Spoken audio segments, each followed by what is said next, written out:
There's a hunger, a longing to escape from the life I live when I'm away. So let's go there. Let's make our escape. Come on, let's go there. Let's us, can we stay? Come on, chat, sing it. Can you take me higher Where are we going? to a place where blind man see? Fucking right. Can you take me higher to a place Hello! Although I would like a world to change, it helps me to appreciate those nights and those dreams. Long hair Billy is back. But my friend, I'd sacrifice Feeling sexy. those nights if I could make King of late night. my Best reaction streamer on the planet, bar none. No one's going to debate that. And recently, I'm going to keep it a buck. I'm probably the best gaming streamer on this platform. years to let love replace all I hate. Everybody wants to game like Billy. Let's make our escape. Come on, let's go there. Let's us have it stay. Can you take me higher?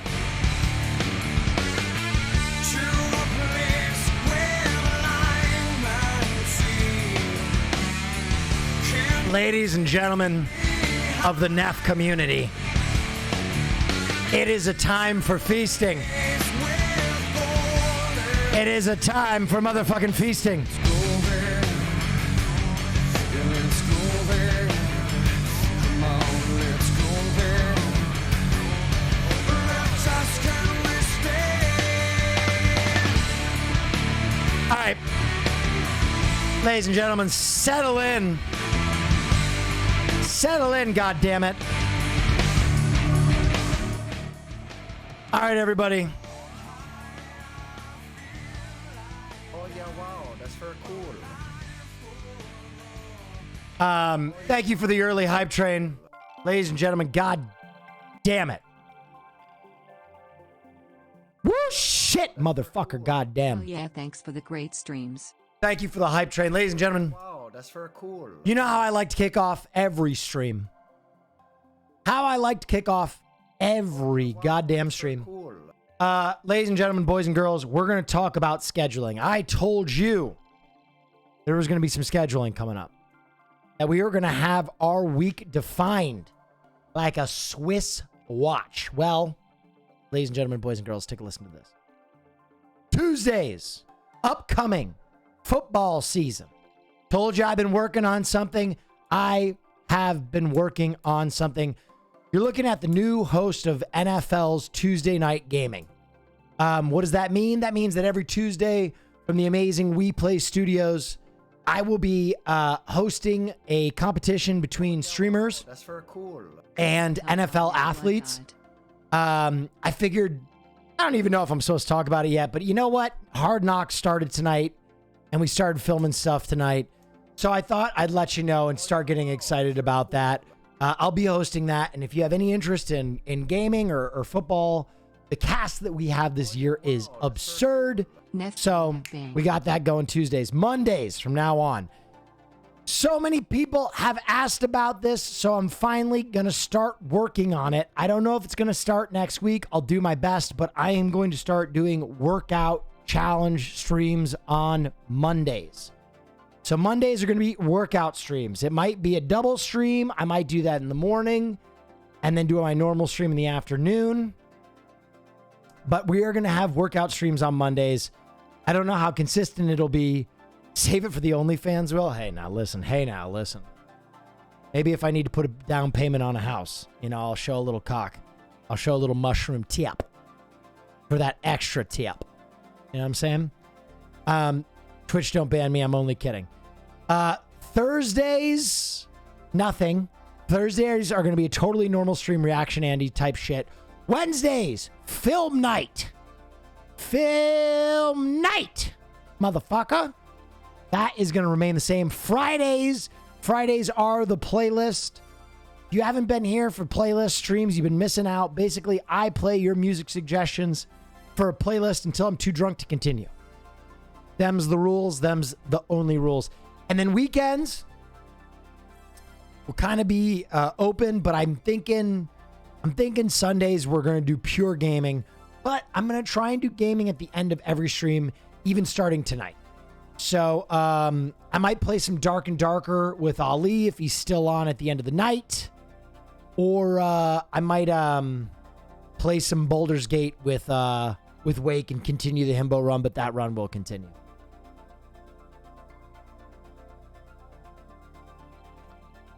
So that's the housekeeping. I spoke with Revolt today. If anybody still hasn't received their merch, I'm having a call with them tomorrow, and I'm going to try and get you refunded, even if you're getting your merch sent out. I've basically gone scorched earth with them, and I'm doing my best for you.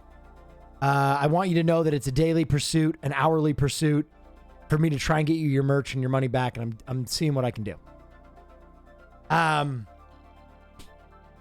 So that's a little bit of housekeeping. Beyond that, how are you guys doing? It's a motherfucking Tuesday. How's everybody doing? Sag, I don't have mine. Thanks, Bill. Yeah, if you don't have yours, please put your name on the Excel spreadsheet that my mods have. I just sent the spreadsheet to Revolt, the very strongly worded text message, and I'm having a phone call with them tomorrow. So work this morning started at 5:30 a.m. I know what that is. Addicted to Baldur's Gate 3. I am the best Baldur's Gate 3 streamer. Everybody knows that. Neff might not. If you're watching someone else play Baldur's Gate 3, you're fucking up. My phone, I lost it hard. What's up? Oh, you lost your phone at Hard Summer? Feels bad, man. Of late night while building Gundam's Neff. A lot of phones got stolen at Hard. When are you going to drop the D&D content, Smile? The D&D content, I am working on that tirelessly. It's a lot of work. But yes, I am working on D&D content as well. I am working on that content as well. So we're gonna have packed schedules. Also, I'm working on some other stuff. It's kind of gonna blow your mind. Your stream didn't drop once during BG. Just so you guys know what I did to get the internet working. Changed my router. Changed my modem. Changed the cable that I used to get from my router to my computer. Changed my internet service. Changed my computer, and changed my capture card. So I basically just went scorched earth on that as well. And the drops have been a lot less frequent ever since. So, you know, hey, whatever it takes. Whatever it fucking takes. Don't do that. I saw someone in stream say, F, don't do that. You fuckers. You fucking degenerates. You pieces of shit. Okay? You wonder why streamers are crazy? You wonder why streamers are crazy? It's you guys. Okay? You're giving me PTSD. You don't go into a veteran's home and light off firecrackers. Keep those Fs out of here. Okay? Quit that.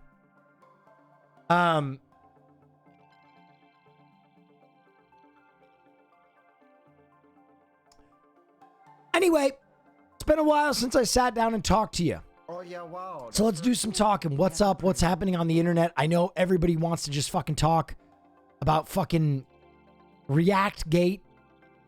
I don't give a shit about ReactGate. I really don't. I think it's much ado about nothing. I think the only people that really have a ground to speak on it are the YouTube creators that feel strongly about it. And we should listen to them. I feel like there's a lot of people who are making a lot of content out of it. Taylor Swift is K-pop for white girls. Listen, Marsh, you trying to get me killed? You trying to get me fucking killed? Trying to get me executed in my own stream room? You're allowed to say that on this. Oh, yeah, wow. That's very cool. I just want to talk. Let's kill this love! Bam, bam, bam. But how about that Dark and Darker? Dude, I think I'm gonna play Dark and Darker tonight. I don't think my addict brain can not play Dark and Darker. I don't think I can beat the addiction. It's been a long time. Obviously, you know, I've really been carving out my place in gaming. You know, the Conan streams, Baldur's Gate, best Baldur's Gate streamer, one of the best Diablo streamers in the world. And a lot of people forget this, but probably the best Dark and Darkshire streamer, both in ability and content. So, I mean, you got to play it. Make sure you download it from their website and not chat or whatever. Chaff? Okay. Play it with Wake. I really also want to do the Himbo run, though. I'm stuck. The Dark and Darker situation is sus. To be honest, I understand that, and I understand the risk associated with it. However, I feel like it is my place as a streamer to play the game, because me streaming it and putting eyes on it and showing you it's a good game and legitimizing it can only help their case. Why is it sus? There's a lot going on with them in Nexon, whatever that gaming company is that makes fucking MapleStory. It's just dispute stuff. It's money stuff. Nexon, yeah. Roll for lawsuit.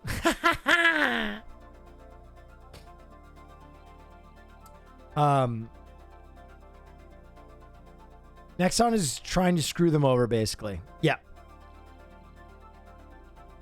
That one, we own your IP now. Dude, everybody's brain is working in Baldur's Gate 3, I can tell. I turned you all into addicts. That's my bad. I should have just turned you over to something, you know, healthy that pays off like slots. Shouldn't have gotten you all into fucking turn-based games. Oh, yeah, wow. That's for thank you so much, Cordham. Wake and Will. The Wake bromance is so good. Wow, that's for cool. While you're at it, could you also ask the God, all those other clips are a little... games. Hey, I'm going to change my category to Baldur's Gate so I don't get in trouble. Cool. My streamer man is back. Neff bang.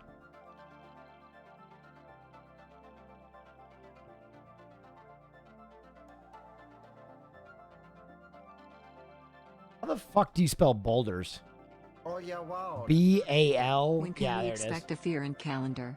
Chat could probably help find a theme. Oh, yeah, wow. That's for cool. I just said it to Baldur's Gate. I don't give a shit. A fear end category? Or a months. Like, I don't have interest in... I like Will a lot. I've said that for, like, months. Like, I don't have interest in... Like, Will is the person I've, like, always been most interested in hanging out with as a human. Like, he's just, like... Like, I've always admired his streams. Very, very plainly and openly. I like Will a lot. I've said that. That's... What a cutie. What a fucking cutie. You did fan art? Please link it. I'll look at it. Dude, I've had so much fun with Wake. Not enough nice things can be said about Wake. He's really a tapped-in guy. He's a wise guy. Handsome, too. I would say between he and Spooky, you have a tight competition for most attractive man on the platform. Just a nice guy to hang out with. And really fun to play games with. Are you well rested? Yes. Here's how Sears doing, in case you're wondering. Oh, Sears playing Dark and Darker? What? I'm a stud. I'm ballsy. I don't take no shit from anyone. Hey Will, just wanted to let you know that me and some of the other chatters in Nefcod are plotting to throw some of the other, more smaller chatters at you during TwitchCon with the velocity of a ballista bolt. So our eyes on the sky and wear a helmet, Neff. What? You're gonna throw a chatter at me? I can't do it! It's time for Dark and Darker, my dude. It is, Jay. I'm gonna play tonight. I can't help it. I can't help it. Oh, yeah, wow. That's for cool. I gotta get Back it. to the ruins. Appreciate you, Will. Thank you. Dangerous. Chat Neff. Thank you, thank you, thank you. Wow, that's for cool. Neff im gonna crumb. I'm gonna fucking crumb. Yeah, so, I took a day off and I reset my, my clock, basically. I don't know if you guys have been here. All my React Andes. Basically, I played 48 hours of Baldur's Gate in 72 hours, which is more gaming even than I did during the Diablo run, which was wild. And then basically what I did is I slept like 4 hours a night for 3 nights. And the last night, I intentionally slept as little as I could. And after we did the podcast, I just went right to bed. I just died at like 10 p.m. And now I'm like back on a good sleep schedule. I woke up at a good time and worked out. 3K at 8 a.m., baby. We here now. Dude, I could not believe the support I got playing video games. Wild shit. Wild shit. Gonna watch Hard Knocks tonight. I think I want to wait for Caroline to get back. We kind of promised to watch it together. So I might wait for Caroline to get back into town to watch it.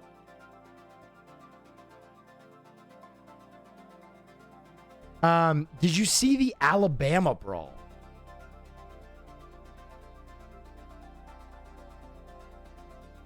Was it their football team? Massive brawl breaks out on Alabama riverfront dock?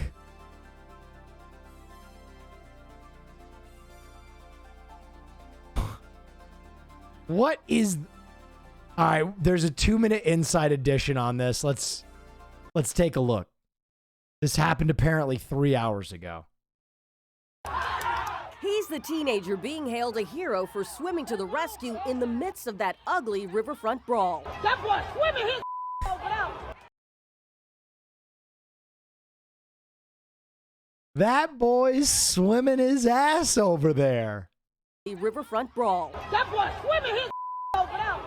The teen leaps off of Oh my God. after seeing his coworker being beaten on the dock.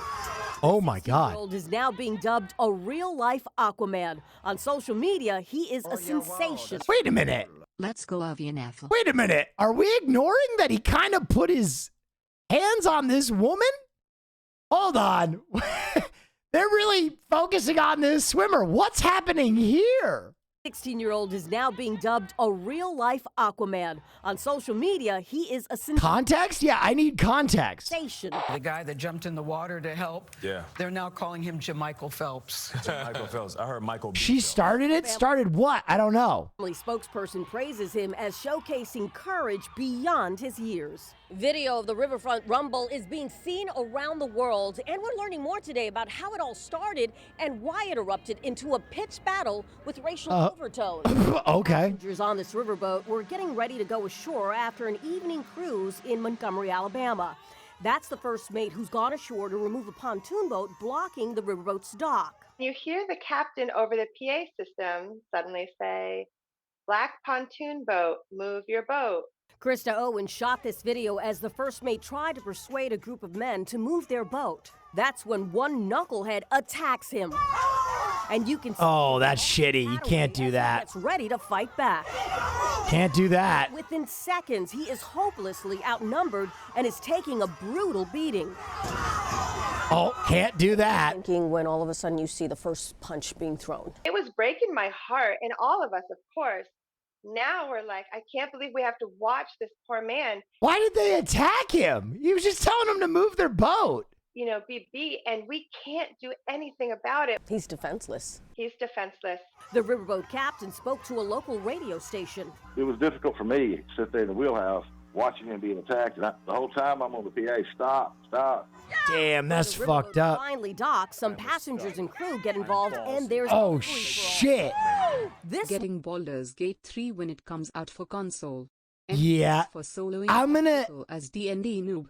I'm going to be honest. I don't know if it'll be as good on console. It's going to be hard to cycle through all the options. I don't know. Maybe they optimize the controls in an insane way, but woman was thrown into the water. Look at that guy hitting people over the head with the folding chair again and Jesus Christ. again and again. Oh, you can't do that. You can't do that. You cannot do this. You cannot hit an elderly woman sitting down over the head with a fucking metal chair. This guy's going to jail. That is fucked up. He's going to jail. Yeah. Thank you. He's going to jail now. Holy shit. Nah, fuck that white bitch. You're dumb. You're a fucking idiot. I'm sorry. You're as racist as they are. If you just see a woman sitting down on a dock, get clocked in the fucking head with a metal chair and go, yeah, awesome. Until he's finally overpowered by cops. The fight is angering Mayor Stephen Reed. This is not indicative of our community at all. Do you need context? I don't care what the context is, bro. Hitting a defenseless old woman who's sitting down with a fucking metal chair. There's no context. There's no context. Again. She's sitting down. Oh. Fuck that woman. You're dumb. I love you guys. You're allowed to be dumb. You're allowed to be ignorant as shit, but that's so stupid. What you're saying is stupid. Listen, all these guys who attacked him, fuck them, right? Fuck these guys. I don't know what the context is with this woman sitting on the dock, but it doesn't look like she's doing shit. And again.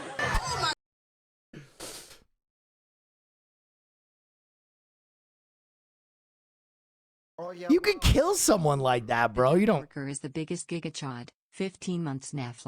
Yeah, dude, that's fucked up. Those guys deserve to get the shit kicked out of them, obviously. Yeah, wow, that's very cool. She's just sitting there, menacingly.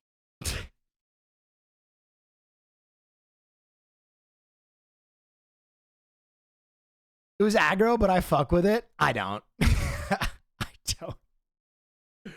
You can't hit an old woman with like a baseball bat in the head and be like, yeah, justified.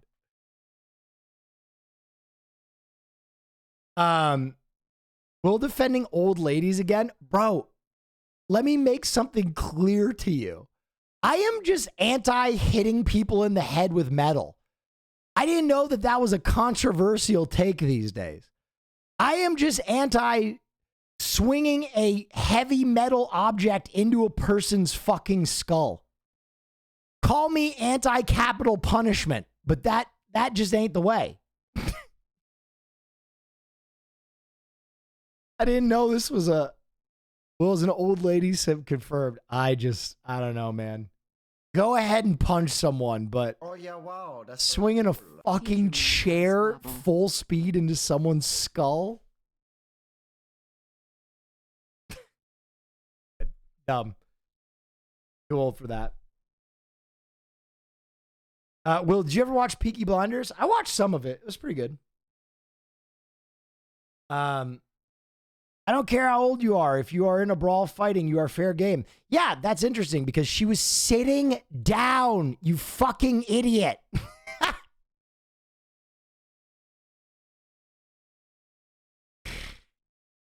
It's so dumb. It's so fucking, like, come on, man. Come on, man. She threw hands earlier? Yeah, sure. Okay. But like, come on, guys. Stop. Don't do that. That is the same justification cops use to shoot young black men. I'm just saying. They were being aggressive earlier. Eh? What do you mean, eh? What do you mean, eh? It's the same justification. They were resisting 2 minutes ago. That's why I used pepper spray and knelt on their neck after I handcuffed them on the ground. Guys, violence is not cool. I'm sorry. That's just never going to be my take. That's just like, obviously they had what they had coming to them, especially, you know, like if they attack someone. But running up and smashing an old woman in the head with a chair when she's sitting on the ground, if that's your take, I'm just not going to agree with it. And if you want to think that's cool, sure, man, go for it. I can't believe we're there.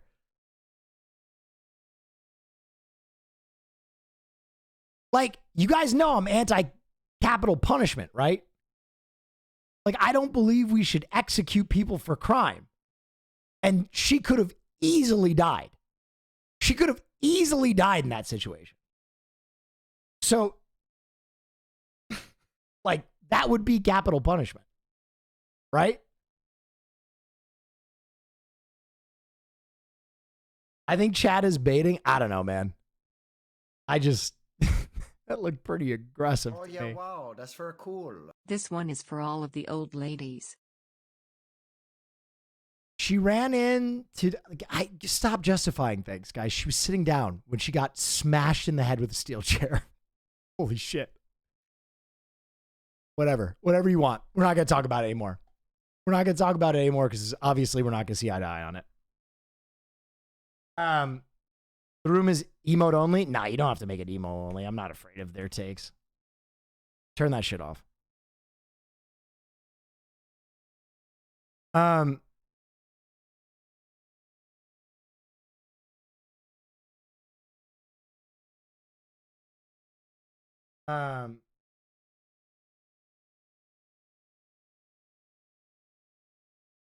You're wrong, Will. I know a zombie when you see one. Man. Here's what you got to understand, chat. And I'm going to be real with you. In this life, to be right is not enough. Yeah, wow, that's very That is one of the ultimate fucking, like, concepts in this world. To be right is not enough. Sometimes you just have to be better. Like, obviously, she's probably a racist piece of shit. But you want to know the truth? That guy who hit her with a chair is going to jail for attempted manslaughter.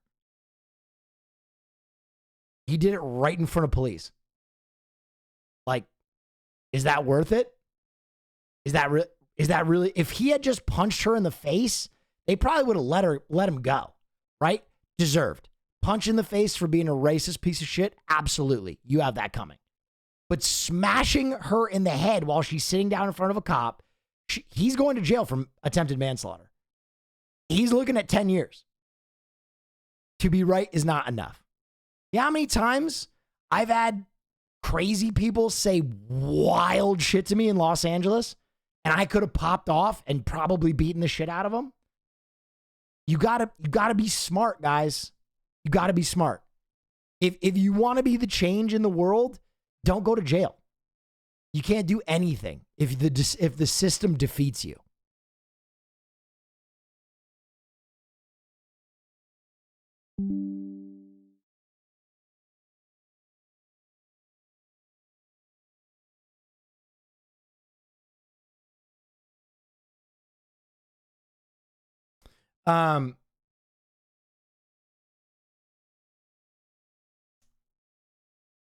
Please play Can with Caroline again.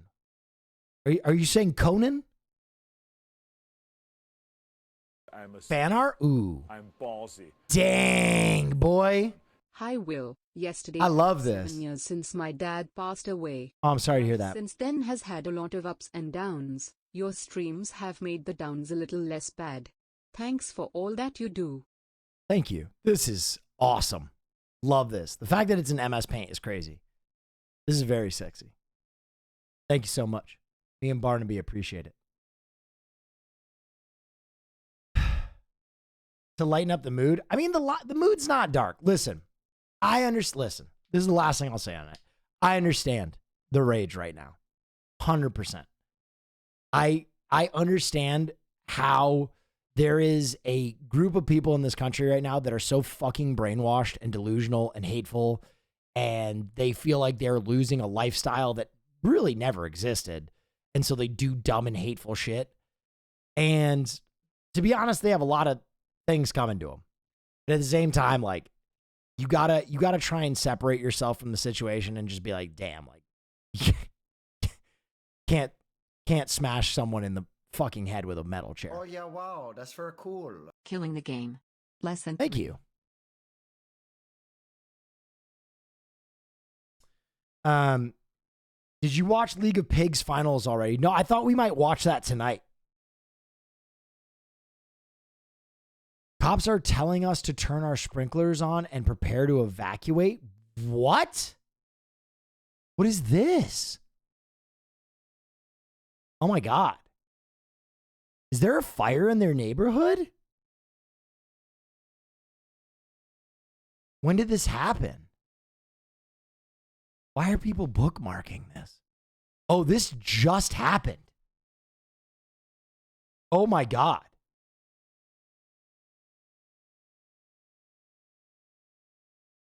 Dude, Texas has been fucking through it, man. Climate change go brrr. That is wild, bro. Damn, dude. I'm worried for them. That sucks. Will you do another drive-through fast food challenge? No, I'm gonna be honest. I think I accomplished what I wanted with that challenge. Now I would do a different challenge. I would do something else, but I don't know if, you know, I set the record at one point, and I don't know if I need to set it again, or if I could even. Holy shit! This is the fire in question. Oh my God. Oh my God.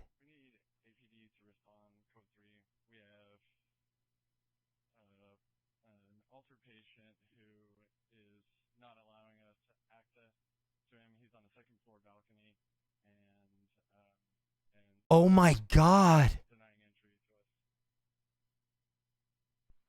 CC5. Go ahead. I just pulled the radio back, but did you need units to check by footage?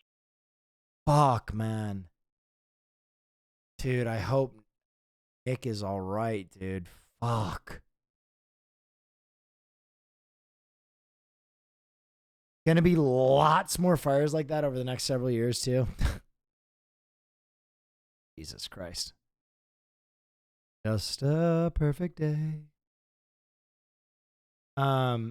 Look at Nick's tweet. Oh, no. Can someone send me Nick's tweet? I saw Milena's tweet.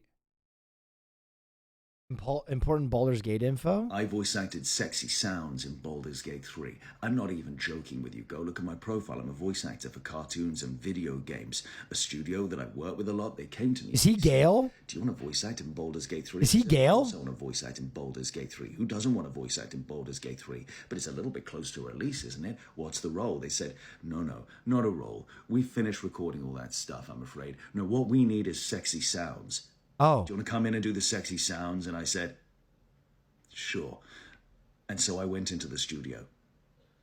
And it was very awkward as I made sounds like, and then I kissed my hand a whole lot. So you think about that. You mull that over as you run around, you little horny perverts with your little perverted role plays, you randy bastards. You think of me.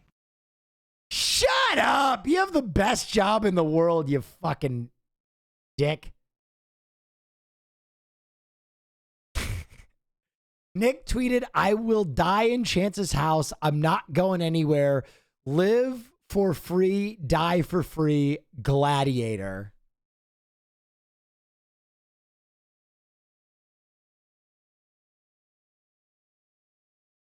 Well, Nick looked that fire square in the face and said,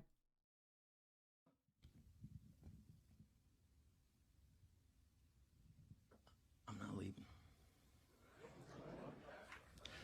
I'm not leaving. I'm not fucking leaving!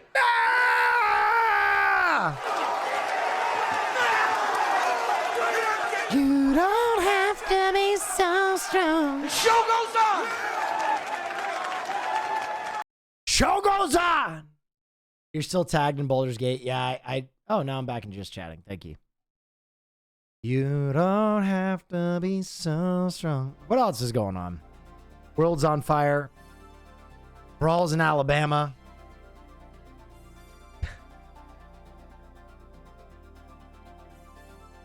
Is the process for foreigners to live in Japan hard? I think so.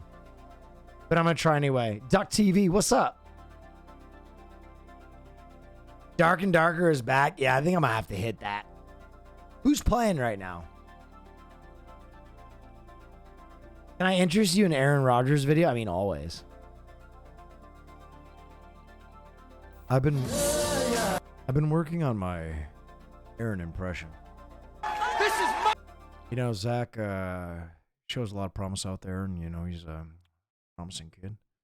And we just want to give him the tools that he needs to, you know, step in one day and be a starter.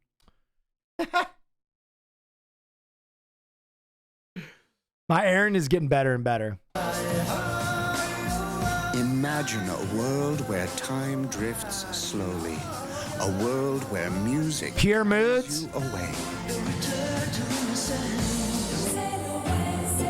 Experience pure moods.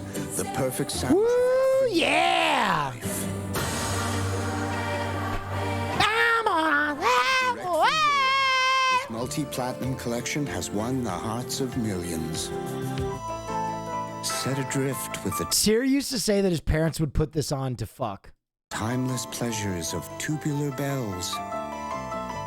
Or take a trip into the unknown with the X-Files theme. C'est moi. No other collection.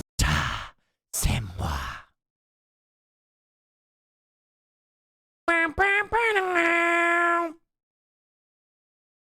Oh, dude, we already reacted to this. It's so good.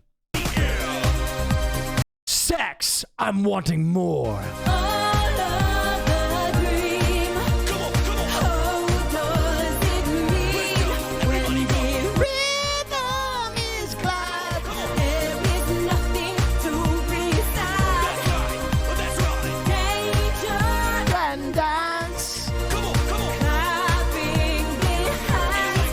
By the way, they both nailed these looks, right? The dude who's just wearing like the most weird fucking like paramilitary shit and like just a baddie who looks like she's been in the sun for the last 80 hours.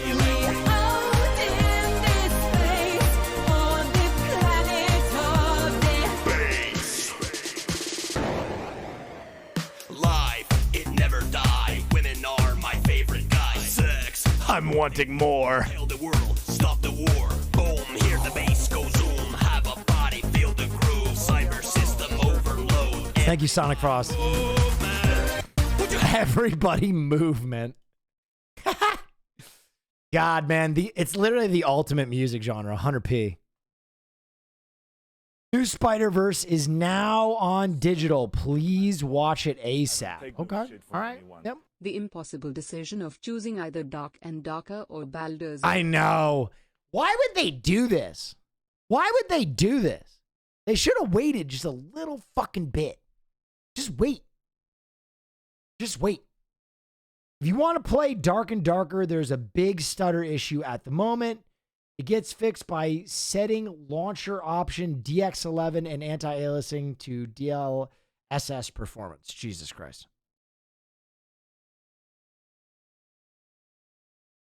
You can't cheat on your girlfriend. Are you talking about with Karlak? My girlfriend Karlak? The barbarian? That's true. That is true. That's pretty true. Why is Shadowheart so pretty though? Dude, listen, I'm gonna tell you right now. Shadowheart never interested me for a second. Zoe Deschanel ass. Not like the other girl ass. Not my cup of tea. Okay? Couldn't be me. L take couldn't be me. Couldn't be me. Couldn't be me. Could not be me. I'm giving venom to Karlak. Karlak and I are hard body fucking while you're snuggling with fucking Shadowheart. Oh, you want to snuggle? No. I'm having sweaty fucking fight for your life fucking with Karlak, bro. Maybe she punches me in the face. I don't know. I'm currently thirsty for. Gulpy gulp. What is this? Internet man I'm currently crushing on? I didn't know who this first man was like a month ago. Austin from Austin Show? Started to pop up on my For You page, and I have not been complaining. He's like super hot and has like the sexiest, raspiest voice. He talks about topping dudes all the time, and honestly, I wish I was a subject, but I don't know if he's into Asians. I feel like he's not. we'll see. I've said this before, but Joey from the Backyard Basement podcast has like the best personality. He's also super cute, and I want that's very cool. Don't let him see this. Yeah, I would. Yes. Former Titan, like. Okay. That person is right. Do not let Austin see this. The fact that Austin from Austin's show is up there with the Armored Titan is insane. Because the Armored Titan has the heaviest top energy of all time. When Austin is up there with fucking anime characters, we're never going to control his ego. Fear End is just going to get worse. Okay? Austin already sent it to Haas midstream. Oh.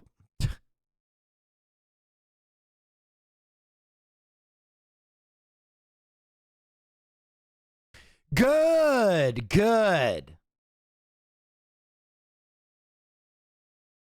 This is the YouTube Nair butthole guy. Forgive me if I don't know what the fuck you're talking about, but just the title alone says a lot to me. Don't look it up? Okay, I won't. Don't need to tell me twice. He doesn't know? I mean, it could only be a man nairing his butthole. Right? Like, come on. You think I can't do the math on that? Jesus Christ. Oh, yeah, wow. That's very cool. Hello? That's like if you're like, oh, yeah, that's that guy that eats shit. And I'm like, what does that mean? I wonder what it is. And I like pull up a YouTube video. I'm like, oh my God, he's eating shit. It's a guy who fucking nairs his butthole. Come on. By the way, I used to be a high school wrestler. I used to nair my butthole. It's spicy. I used to nair my legs.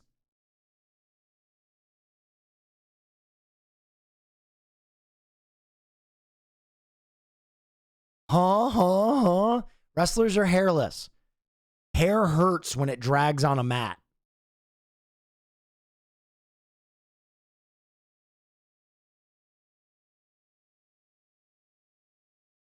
Even butthole hair? That was just for me. You know, if you're doing your legs, why not get everything? Why not go the whole way?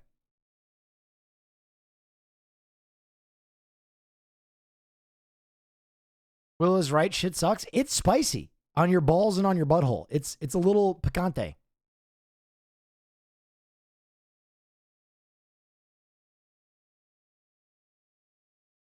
Is this a sponsor for Nair? No, I don't recommend it. I don't recommend it. Oh, yeah, wow. You'd nair your balls? Yeah.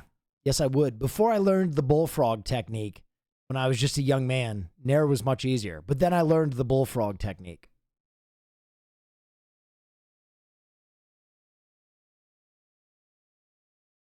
The bullfrog technique? Come on.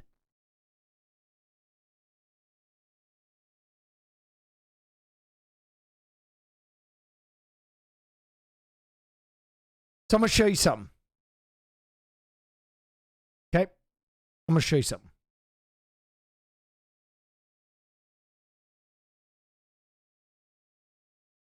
Let's see a video here. Yep. Okay. I just got... You see this? That's how you catch and hold a bullfrog. Okay? That's the same way you shave your balls. Okay? You grab it by the stem and you get some surface tension. And then you shave it. That's called the bullfrog technique. The legs are the stem and you get some tension. Oh, yeah, okay? Wow. That's very cool. For all my young guns who are just shaving flaccid balls without any surface tension, and you're nicking your nuts, or you're getting ingrown hairs, it's because you're not using the bullfrog technique.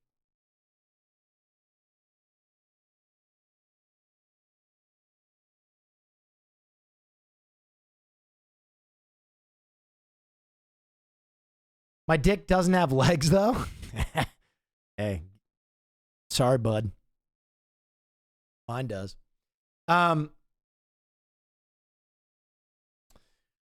As always, you were ahead of the curve. I mean, every day. gamers have discovered a company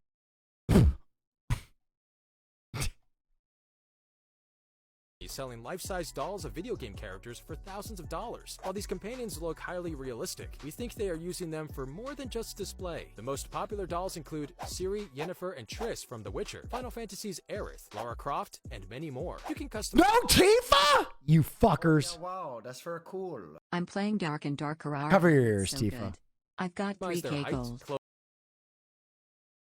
clothing, and Yeah, Dark and Darker's the shit. But the computer-modeled 3D printed dolls aren't cheap, with some of them reaching almost $3,000. And Yep. while we can't deny the realism, let's just say this is one of the weirder stories we've ever put on the countdown.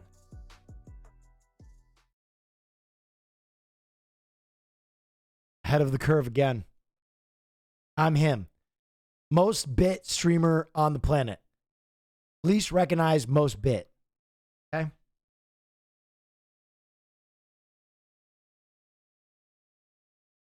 You want to fuck it, don't you? Someone respond to, these art dolls are impressive. Listen, I've told everybody. It is an art doll until you fuck it. Right? It is Schrodinger's art doll. That is an art doll until I put my penis inside of it. Once someone puts their penis inside of it, then it is a sex doll. But until then, it's art.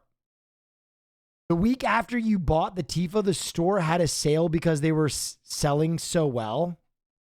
Okay. Okay. Why tell me?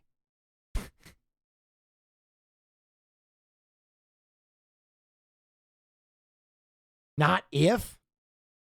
You know what I mean. Come on. Let's not get technical. Have you seen the new Meat Canyon video? No, I have not. You're going to watch Hard Knocks at all? I am. Bro, I just joined penis inside of it. Yep. Yep. Hassan turned it into a non-art doll. No, I've been protecting Tifa. I think there are a lot of people that would turn her from an art doll in my inner circle. Is Barnaby still an art doll? No, I fucked him. Just kidding. Just kidding.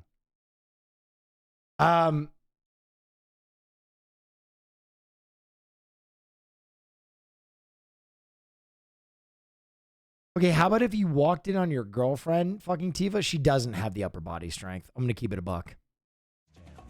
Caroline almost got killed by Tifa trying to move her. Thank you, DS3D Gamer.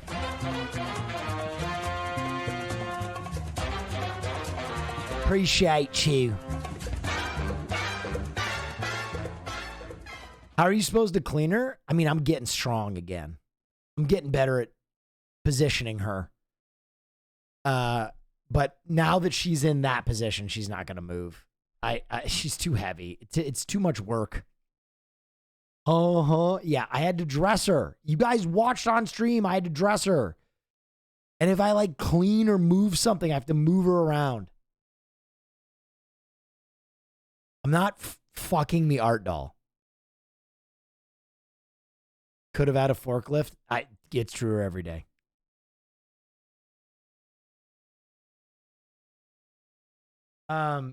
Flavy. Yeah, well, say we do all that.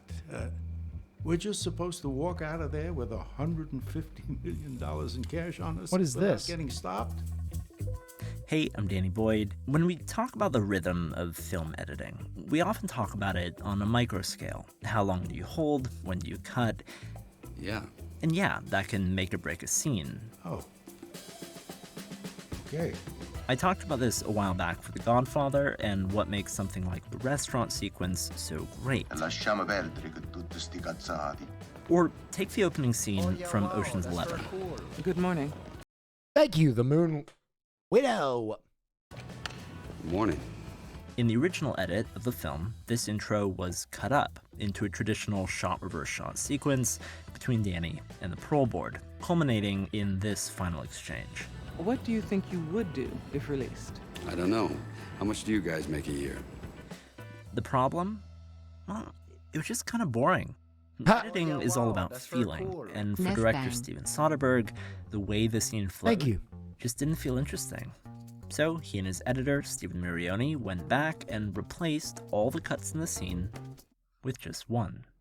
What do you think you would do if released? Removing the final line and going straight into music. Editing is full of micro decisions like this, but the quality of a movie goes beyond just the sum of its individual scenes. It also matters how those scenes interact with each other to create emotional rhythm, good pacing, on a macro scale. It's all about what the movie wants, how it flows, when to add, and when to take away. Or, as Soderbergh puts it, it's all about rhythm and release. Okay, it's all right, Des. You have a deal. Promise. Fantastic. Here's what you do. Let's say, for example, you're about to delve into an extensive 10-minute series of montages and character introductions for almost the entire main cast of your movie. Fast cuts, music, voiceover, multiple scenes and locations. Is this an intense dive into just Ocean's 11? I think Ocean's 11 is a tremendous movie. And a ton of new information thrown Illusions, at thank you. Once. How do you prepare for that? Well, if you're Soderbergh, you think about the moment before. In complete contrast to all of that, the last minute and a half of the preceding scene was deliberately planned out in one long, unbroken take, to let the movie breathe before injecting a bunch of energy into it. Now he's gonna blow it up next month to make way for some gaudy monster. I'm a big Soderbergh fan. Yeah, he's a very interesting filmmaker. I mean, Ocean's 11 is incredible. Don't think I don't see what you're doing. It's not a boring shot either. We've got plenty of movement from the actors and movement from the camera. Who do you got in mind? You son of a bitch. I'm in. Thank you, Tay Supernovich. A good transition isn't just the quick or flashy stuff we often notice, like a good match cut, Oh yeah, wow, a wipe, that's very cool. a split Dude screen, 47 gifted a a push tier in one Thank you, sub Deuce chosen 47. by and a Discord. black, though of course all of that is fantastic when done right. Sometimes a transition is done with dialogue. I wonder what Oh yeah, Ruben will say. wow, that's very cool. Goff Golden, thank you. Here with the You dual Charm Binder, thank you. Goddamn thought it was the new minds. Medicac. Sometimes Oh with a yeah, shot, wow, that's very cool. and sometimes an entire scene can be transitional, Oh, yeah, adjusting wow, the that's rhythm of the very movie cool. to connect two major beats in the story. Saul makes 10. 10 ought to do it, don't you think? You think we need one more? I think we need one more. Oh yeah, wow, that's very cool. All right, we'll get one more. Take it out and the movie still works, but you lose Oh a yeah, wow, that's very cool. Jim Paula, thank you. Jake Sab, thank you. Style operation. Streamers only. Stream for Ocean's 11. So many. It's basically everyone I know. 11 streamers? That's every streamer I know. great yeah, bit wow, of that's very character. cool. In fact, 21 Pitt and months. Clooney Should we had get such engaged? good chemistry in Big enough. Oceans. Thank you for the 21 Soderbergh months. shot most of their scenes like this, in doubles and wides, with very little cutting, to let the two play things out on their own terms. We said we were gonna play the game like we had nothing to lose. Oh yeah, wow, that's Well, I very lost cool. something. Love you, Will. Thank you so much. You know, it's interesting. I'll be real. Soderbergh is brilliant, but I think part of the magic of Ocean's 11 were these two actors. Like, particularly, you can see it in this scene. Clooney is one of those guys, kind of like a Robert Downey Jr., who just carries kind of that like tongue-in-cheek humor so well. And a scene like this where like Brad Pitt is great at this. And Clooney just second guessing himself just feels so natural. 10 ought to do it, don't you think? If you have the wrong talent here, it just doesn't work. You think we need one more? You think we... And like, I'll admit, like this is a really pretty shot, but like this isn't a particularly technical shot. This is just a, you know, pretty standard. Oh yeah, wow, Having, that's very cool. I think the interesting direction is having Brad Pitt look at the camera, basically. Miracle Man, thank you so much. We need one more. Other scenes like this, in doubles and wides, with very little cutting, to let the two play things out on their own terms. We said we were gonna play the game like we had nothing to lose. Well, I lost something. I lost someone. Any Baldur's Gate 3 this evening? Yeah, later on, One of I Ocean's think. 11's greatest strengths as a pure escapist, mainstream heist flick. the way the film balances quick action pacing with genuine character moments. Thing is, most of that happened in the edit. Saul, do you make it out to Utah much? Not as Again, I like what this guy is saying, but like, that happens in every film in the edit. I don't know what he's trying to say. Like, there's no film that survives with a really, really shitty edit. Like, editing is obviously integral in filmmaking. I like that he's highlighting that, but it's not exactly like a mind-blowing take. As often as I'd like. This scene around the pool is the first time all the characters in the movie get Mind Drive, thank you. each other in the same space. It adds absolutely no vital information for the audience. To be fair, Soderbergh is a stellar editor. I mean, most of the filmmakers you watch are stellar editors or have a stellar editor, right? It's not like there are a bunch of slouch editors working in Hollywood. Neff bang. Thank you so much. The plot, and in the initial cut of the film, it didn't exist. From Chicago? Yeah. Are you a good editor? Not particularly. Yeah.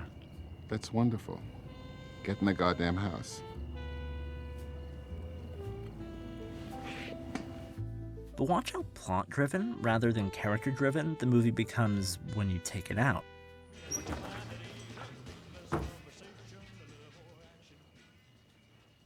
What, did you guys get a group rate or something? Gentlemen, the 3000 block of Las Vegas Boulevard, otherwise known as the Bellagio, the Mirage, and the MGM Grand. Has anybody ever told you you look like Josh Allen? No. Full of instances like this. Entirely non-essential sequences that were removed early in favor of plot and faster pacing, but then restored to give us more time with the characters. I mean, this is another universal tenet that I talk about, right? Like, most great films are carried by character, right? Like, if you can nail really good characters, the plot is so much easier to conceive, execute, and structure because you can create it around those characters. So, I mean, is this the same guy who did The Paradox of Nicolas Cage? No, he did the Vin Diesel video. The Vin Diesel video is actually pretty good. All right, Ham, let me go.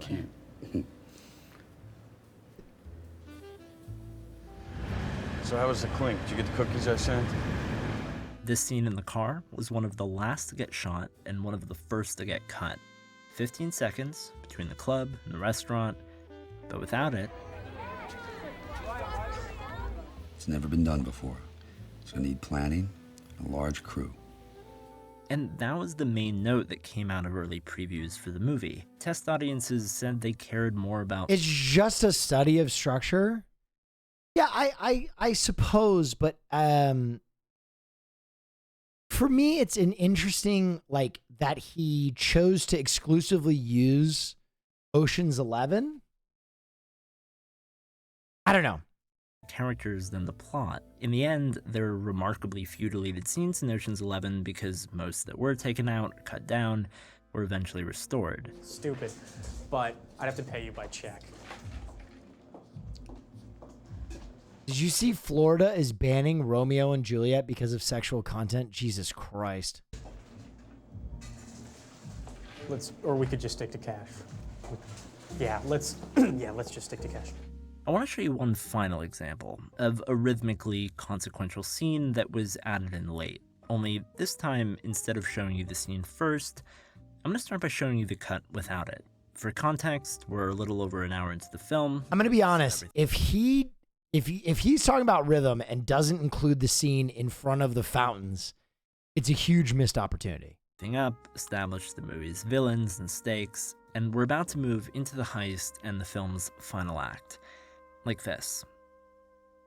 He's got to like you and then forget you the moment you've left his sight.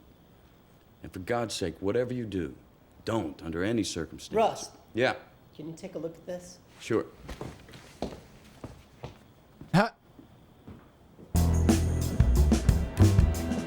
On a perfectly clear night in Las Vegas. Well, did you get excited? So what's missing?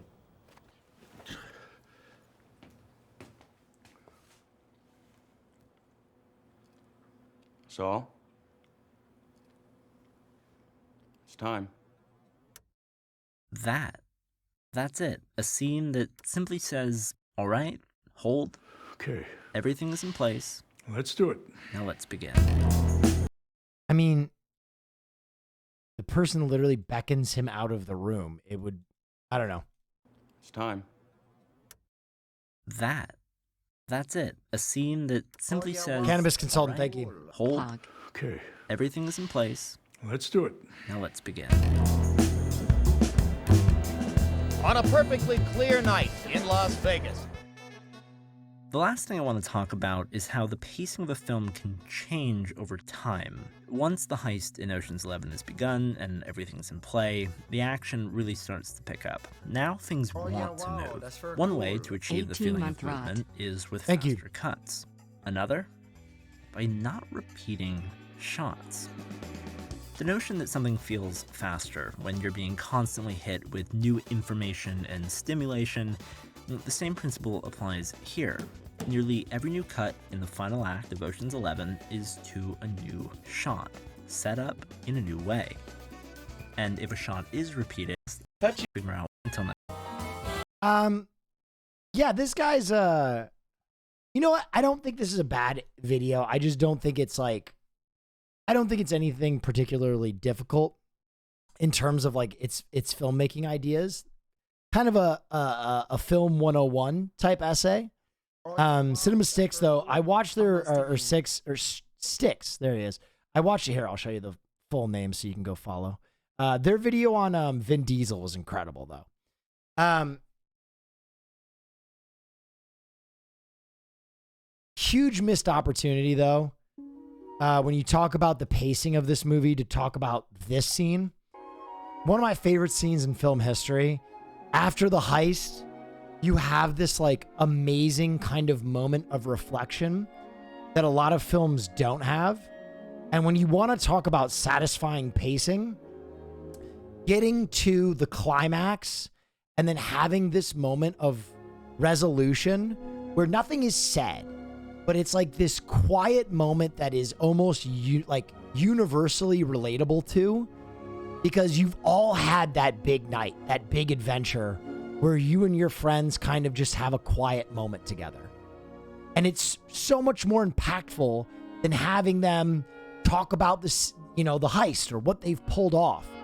You can just see their ambitions and their clarity and their happiness and, you know, post-nut clarity. Yeah. Also, if you've ever been to Vegas and seen the fountains, they really are incredible.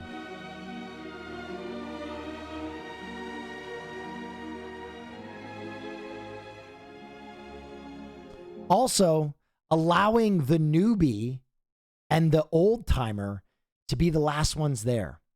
The man whose first time it is and the man whose last time it is. Taking that extra second for themselves. Perfect.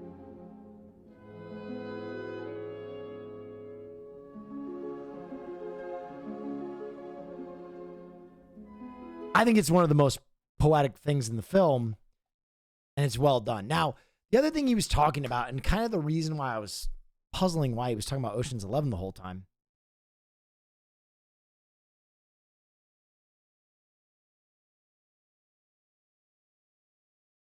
is because there is a movie that basically inspired Matt Damon to effectively change filmmaking.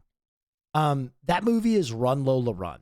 If you've ever heard of Run Lola Run, it was the film that inspired Matt Damon before they made The Bourne Identity. And it inspired him so much that he suggested that the lead from Run Lola Run be cast in The Bourne Identity.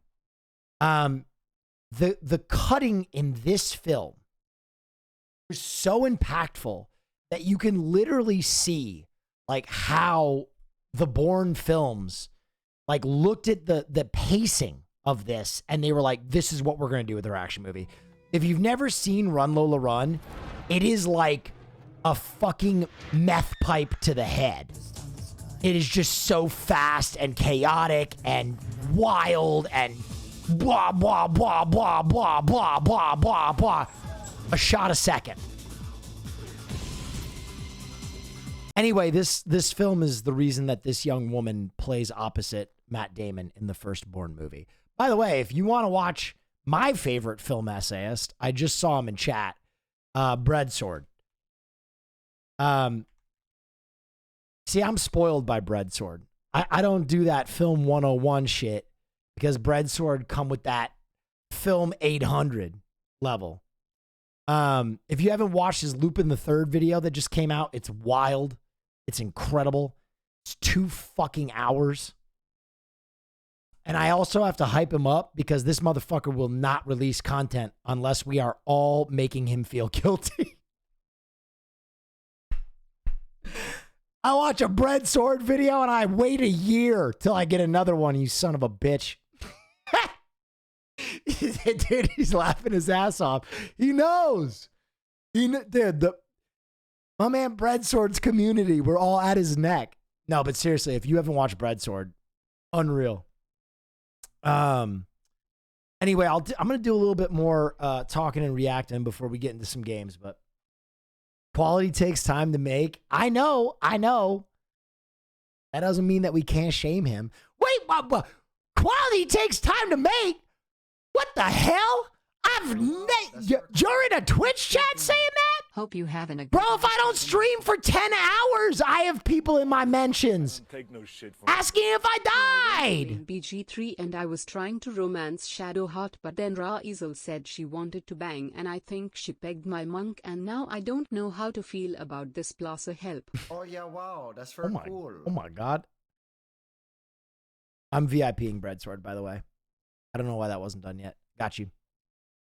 Dude, listen, for everybody romancing Shadowheart, get some help. No shit from anyone. Why you want to have your heart broken? Video just dropped yesterday, Pogu. Why are you falling for toxic women? Why? Toxic. You're falling for toxic women. You fucked up. How are you going to fall for Shadowheart when Karlach exists? Oh yeah, wow, that's very Dude, cool. Karlach exists. This is a perfect woman. Why not both? Psh. She's wasted on you. She's fucking wasted on you, bro. Straight up. Straight up. Straight up. Problem solving in filmmaking by the director of Shazam. Quick 5-minute video. I've said in the past that movie making is nothing but problem solving. Problem solving? What a strange way to look at filmmaking. And I wanted to give an example of that. Because with problem solving, you might think only of big problems. Like Karlach is for the streets? Man, those fighting words. Make someone fly.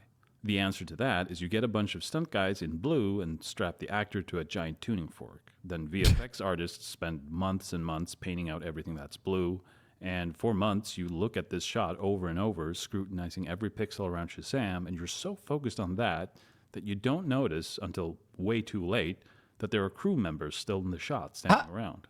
Now there's no time to paint them out. There's just enough time to add some bags and a mop. Cool. Austin show, god damn it.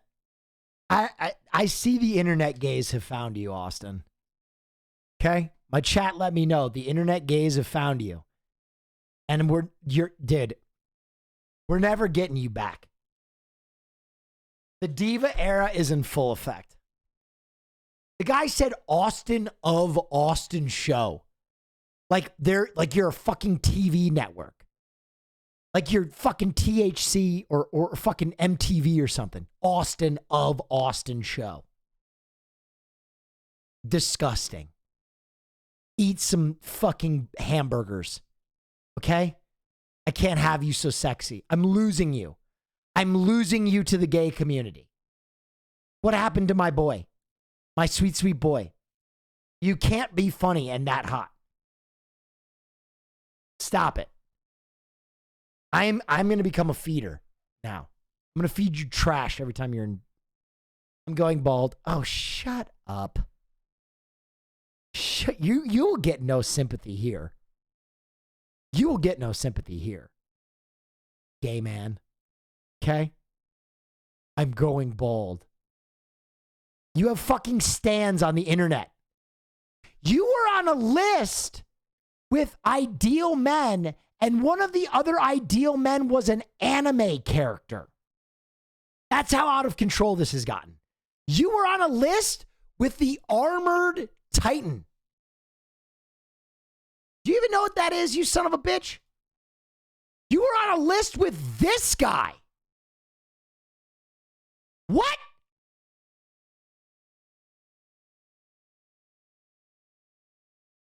It's out of control, and I don't like it. I've had enough.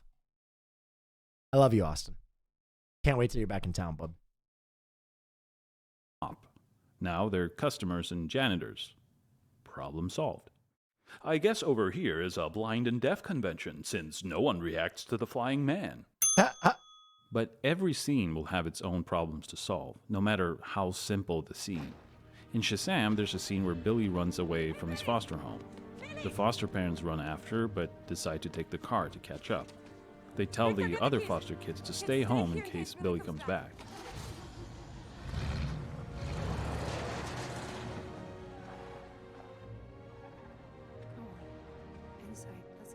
Inside the house, another foster kid is still getting ready and wonders what's going on. Wait, I thought we were running after Billy. No, we're gonna wait here for now. And then shortly after, the bad guy shows up. Billy? That's not Billy. Ready? I'm sure most people don't pay too much attention to a scene like this, but there are some questions that could be asked. Like, what's the point of having 3 of the kids run out with jackets on only for them to go back inside? If we have to see them in the scene, why not place them in the window? And why leave the 4th kid inside the house? Now we have to waste time and have a character explain to her what's going on. Of course, in the script, the kids were all in the window. So here's what happened. The costume department came to me saying, hey, the kids go from this scene to the Rock of Eternity to the carnival. So what they wear in this scene is what they'll wear for the rest of the movie. And most of that will be outdoors in winter. So these kids need to be wearing winter clothes. Well, all right. So you think about it. Here's the solution. Let's say the kids all put on their jackets to run after Billy, but then Rosa tells them to stay behind in case Billy decides to come back. Now, they're in winter clothes, and if the bad guy shows up right away, they'll still be wearing them. Even if, logically, they'd take off their clothes right inside the door, but yeah, maybe they were so distraught that their brother ran away that they forgot. Okay. Smart? Right. I'm going to be honest. I don't agree with this guy's take at all. And I think he is wasting a ton of time worrying about nuance that an audience does not give a shit about. Let's do that. But hang on. This exterior location is scheduled to shoot early on. And turns out we don't have Faith, who plays Darla, because she's still on another show. She'll be available when we shoot the interior on a soundstage, but she won't be available here. Well, shit. Okay. Let's say she was really slow with tying her shoes. Spoiler, he's the director on this. Yeah. I mean, I think what makes a great director is an attention to detail, right? Like Kubrick's ability to control a frame is amazing. It's just interesting. Like, I guess when you work on a movie set, you're so used to this kind of stuff that, like, I don't think it's ever the focus. I think he's betraying that, like, these little inconveniences that you deal with whenever you're making a film is like the focus, or like the highlight of like what was in his mind during these scenes, when I doubt it was the apex of his needs during these. What's up, the Veil? How you doing, bud? Day you realize that her shoes are actually Velcro, so there's no tying laces, and I guess Darla is just really slow in general. Anyway, you did it. There's a reason why Darla's inside, and there's a reason why the kids are all sweating in their winter clothes when they're indoors. It's done. I guess there's no such thing as a coat rack in this house.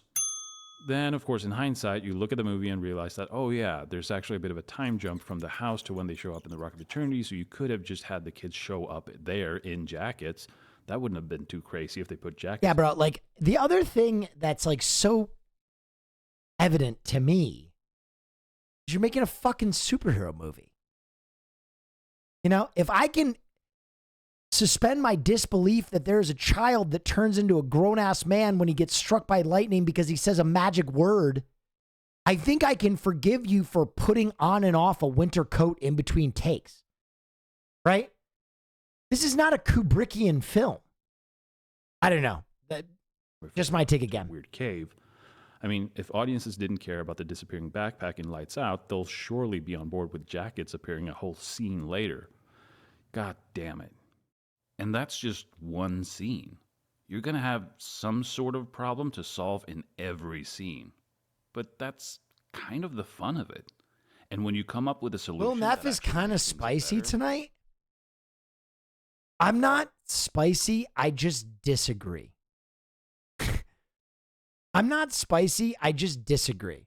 I think his take is very interesting. Again, if you need to know that making a film project is a series of compromises and you're going to constantly have to deal with, you know, fixing things, of course, that's making any piece of art with thousands of people, right? That is any team project with thousands of people. If you've ever worked on anything with more than like a person, you realize that a lot of it is like team management and working around it problems. But like, as a director, there's so much more going on than just being like a team manager. It's an interesting take that he says all of filmmaking is just problem solving. It is like a very baseline, utilitarian look at an art form that changes lives on a daily basis. Kind of reductive is a good way to say it. Yeah. Awesome.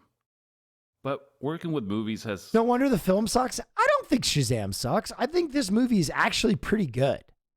Kind of ruined video essays and film analysis a little bit for me because Thank you. Just never know if something was part of a brilliant plan or if it just happened to turn out that way because a problem had to be solved on the day. In Shazam, Darla has a clearly defined arc. Early on, we see her being the slowest of the foster kids, which is, of course, the setup to the payoff of her getting super speed powers later on. Yes. Ha! Okay, I will say this. This part right here, I agree with Whole Hog. His last point, I agree with Whole Hog. There are a lot of film essayists that will say a lot about absolutely nothing. They will completely self-insert themselves in like the point of like minutia in film and TV. He is absolutely correct about that. That is a great take there. And now I see the lead up makes sense to the ending. I see why it was so reductive.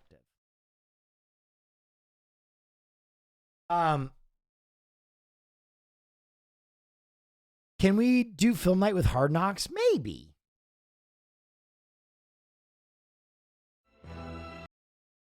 Perfect moments in bad movies. This is a 22-minute essay about Sandman in Spider-Man 3.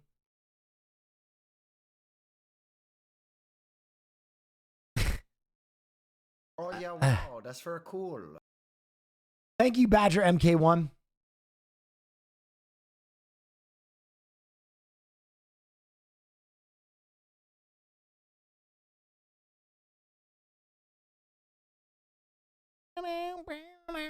This episode is sponsored. The Birth of Gun Fu. Ooh, does he talk about Hard Boiled and Killer?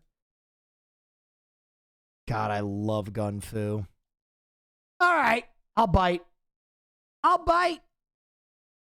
This episode is sponsored by Hunt a Killer. Yeah, guns and Hollywood. Name a more iconic pair. Today we call this style of gunplay gun fu, a portmanteau of guns and kung fu. Also called gun kata, is a type of acrobatic, visceral, violent gunplay, brought to the West by films like Equilibrium. Good shout out. Okay, I hope he mentions Hardboil and Killer too. And The Matrix. Yes, I said brought to, because just like how kung fu affected Hollywood fistfights, gun fu can also trace its origin back to Hong Kong cinema. Hardboiled! Let's go. Okay, I'm in. In fact, back to a single man, John Woo. And chat, we've had film nights and long discussions about this man. You know how I feel about Broken Arrow.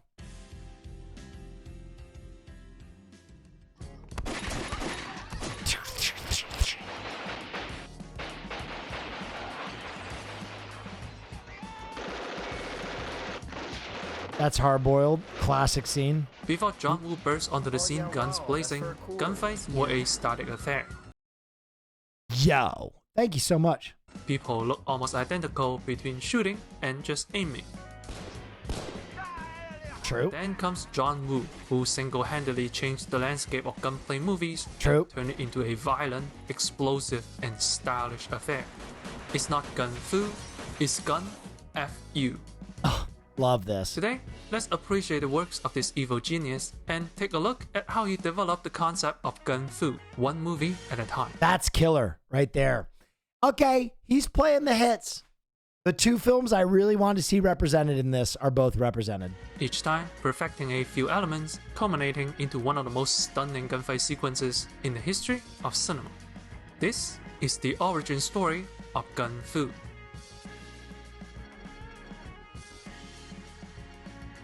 Accented Cinema is the name of the channel.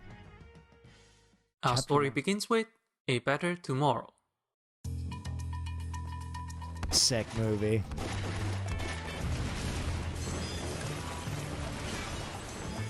It's a story about a triad member trying to mend his relationship with his younger brother.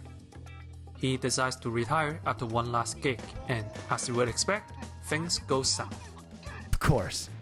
And this shot marks the revolution of gunfights.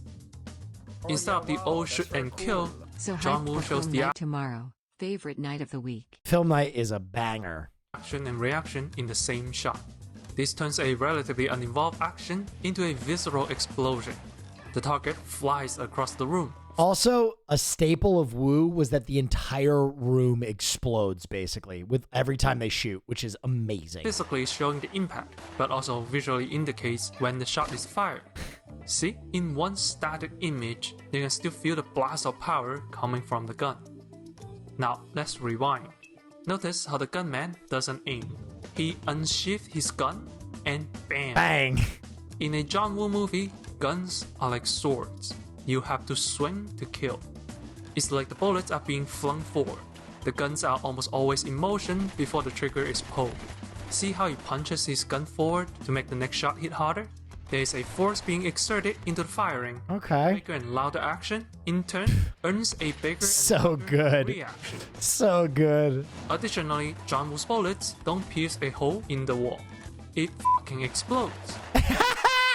There we go. It fucking explodes. That's what I'm talking about. The entire room just goes up in flames. A visual consequence to getting hit.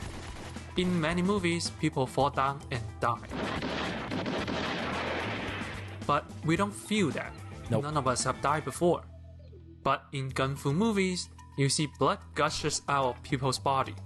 This is pain, and we know pain.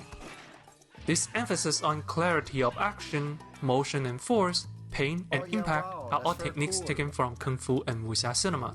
Fucking love this essay. Thank you so much for the 2 months. Two genres that were all the rage in Hong Kong at the time. Even John Woo dabbled in it at one point. Woo essentially replaces all the swords with guns, and the result is magnificent. Gone are the days of one and done shooting. Like a good wuxia fight, you don't just swing once, you pull the trigger a shitload of times. A shitload of John time. Woo already had a good grasp on what makes a gunfight exciting. A Better Tomorrow became an instant classic, launching a wave of violent gun action films in Hong Kong. That said, John Woo is not a master yet. Sometimes he shows everything in the same frame, a lot of times he doesn't. Sometimes people shoot in striking poses, other times they look like kids with toys. But most importantly, the visual impact only makes a good gunfight. For it to be gun fu, you're going to need more style. Oh my god, what a shot. While we are on the topic of guns, cops, and killers, Sure. let's talk about today's sponsor, Hunt a Killer. Sure. Hunt a Killer is a mystery subscription box that will put your deduction skill to the test. With each delivery, you and your friends will sift through documents. Hunt a Killer. That's the ad. I'm shouting it out. I'm not watching it. In the middle of Reaction Gate. Ah! God, I love this movie. I love this movie. I love this game. Is that game good? Hunt a Killer? I gotta try it. Killer. Fucking love this movie.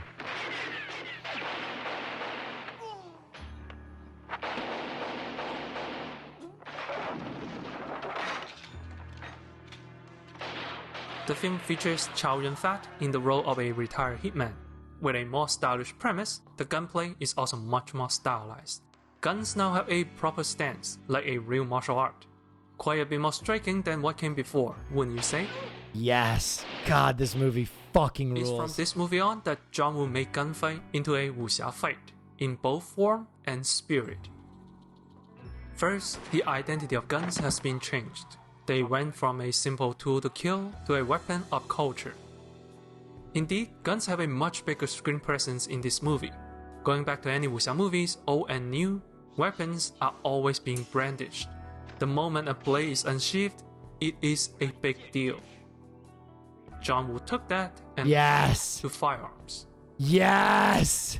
Notice how they are pointed at a person's neck like a sword. How they would cross like blades. Oh yeah, wow, that's very cool. Yes. How people would aim them absurdly Oh, close to each other. What a shot. By doing this, John Woo imbued his guns Thank you, with the Sippy Cup. spirit of a wuxia weapon. There is gravitas when a weapon is drawn, and there is a craft behind each shot. To display that craft, the gunners are also changed. Killer. Just like how wuxia heroes are intimately familiar with their swords, a good killer shows proficiency with his weapons. You don't just point and shoot, the entire body is in action. Just like a seasoned swordsman, a master gunman can also fend off a horde of enemies. There are strategies to using a gun, but most importantly, there is an art in the fight, a martial art. These are Gun wuxia kata. heroes with modern weaponry. And like all good wuxia fights, you don't shoot to kill, you shoot to flex on your opponent. With that, we have gun and we have food. It's time for John Woo to combine everything he learned. Hard-boiled. Gotta be hard-boiled. Do I really have to introduce hard-boiled? King of reaction. This shot makes me want to splooge. The fucking Sterling shot. Fwah, fwah, fwah, fwah, fwah, fwah. Smashing all the bird cages, grabbing the guns. Kind of an homage to Godfather, the fucking gun behind the toilet seat. They're guns in the bird cages, man.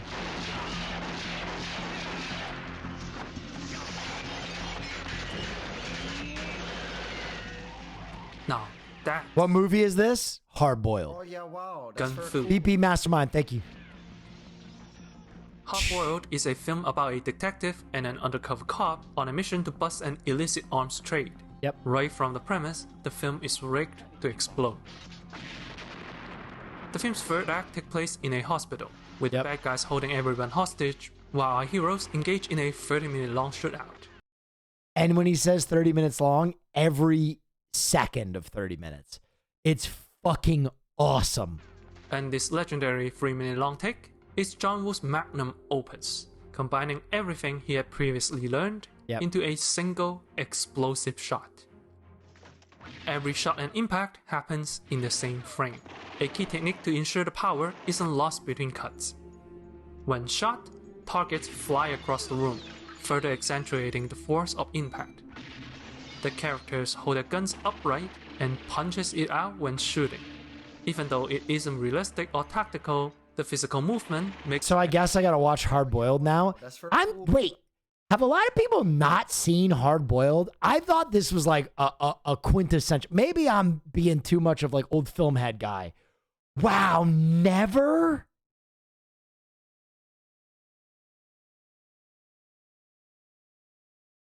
Okay, I'm gonna be honest. I might have to watch this tomorrow and then just delete the VOD. Because Hard Boiled is like essential viewing. If there's no butts or boobs in this movie, we might have to run this for film night. Every shot dynamic, as if the explosions are caused by punching the gun forward. Thank you, Beaver Merch. Hard boiled for film night. When shooting, Plaza. characters pose dramatically, arms extended in the form of a classical martial art. It truly does feel like a wuxia fight, except much more destructive. That shotgun, he's surgical with that one bitch. More thing. One subtle but essential addition to Gun Fu. A baby. No, I'm just kidding. In this scene, the detective is holding a baby. Oh, shit. Attackers.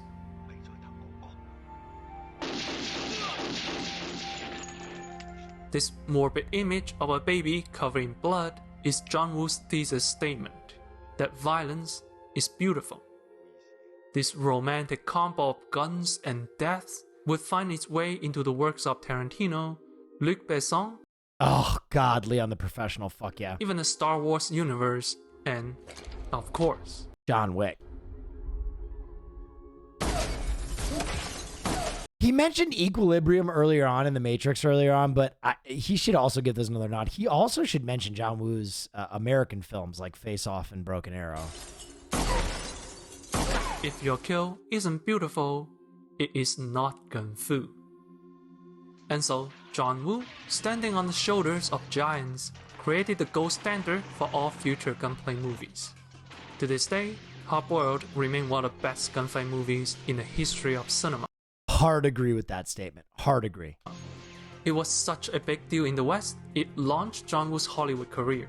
Okay, there's the mention to Face Off. Let's see if we get Broken Arrow. 2 for 2. If you can only watch one John Woo movie, this is the movie you should watch.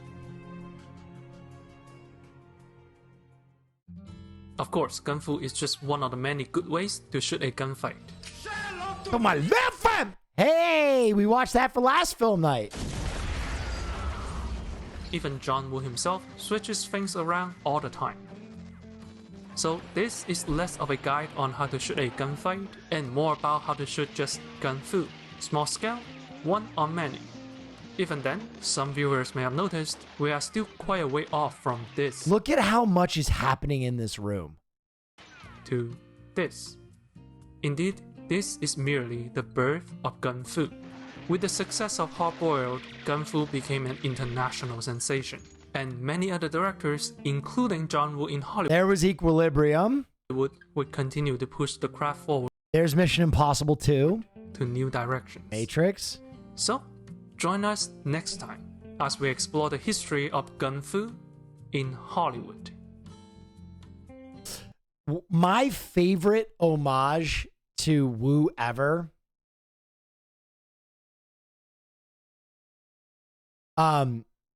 is actually a movie that probably not many people even know that there is an homage to Woo.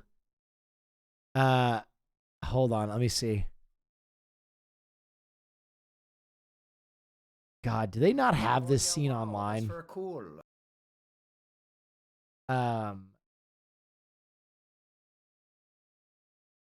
Oh yeah, wow, that's very cool. Why do hot dogs come in packs of 10, but hot dog buns come in packs of 8? I don't know. Damn, they don't have the scene. There's a scene in Life Aquatic where Steve Zissou... Wait, I think I found it. Steve Zissou goes into a room firing a single gun, and the entire room just explodes. It's so good.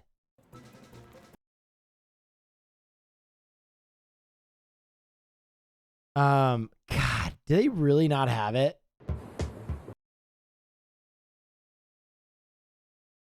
I literally cannot find this scene online. It's driving me crazy. You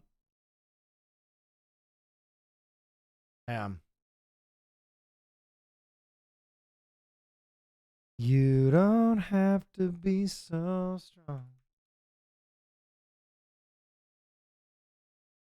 The rescue scene. Yeah.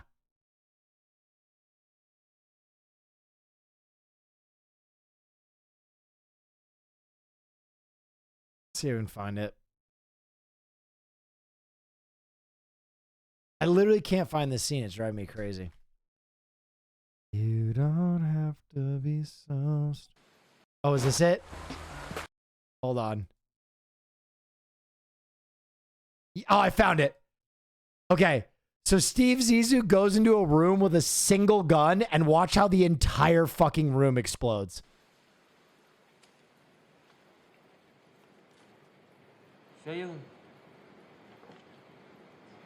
Steven, are you rescuing me?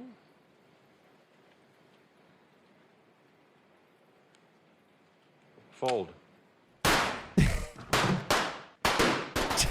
Watch this. Watch. Dude, look at it is such a great homage. He's firing one gun. Look at this room. It's just bedlam. It's just fucking bedlam. Fold. Fold.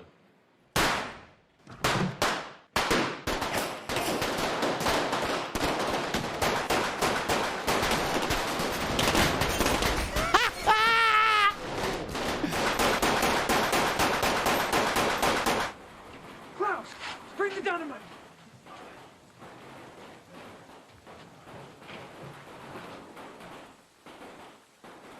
Anyway, just an amazing little kind of homage from Wes Anderson to Woo, obviously.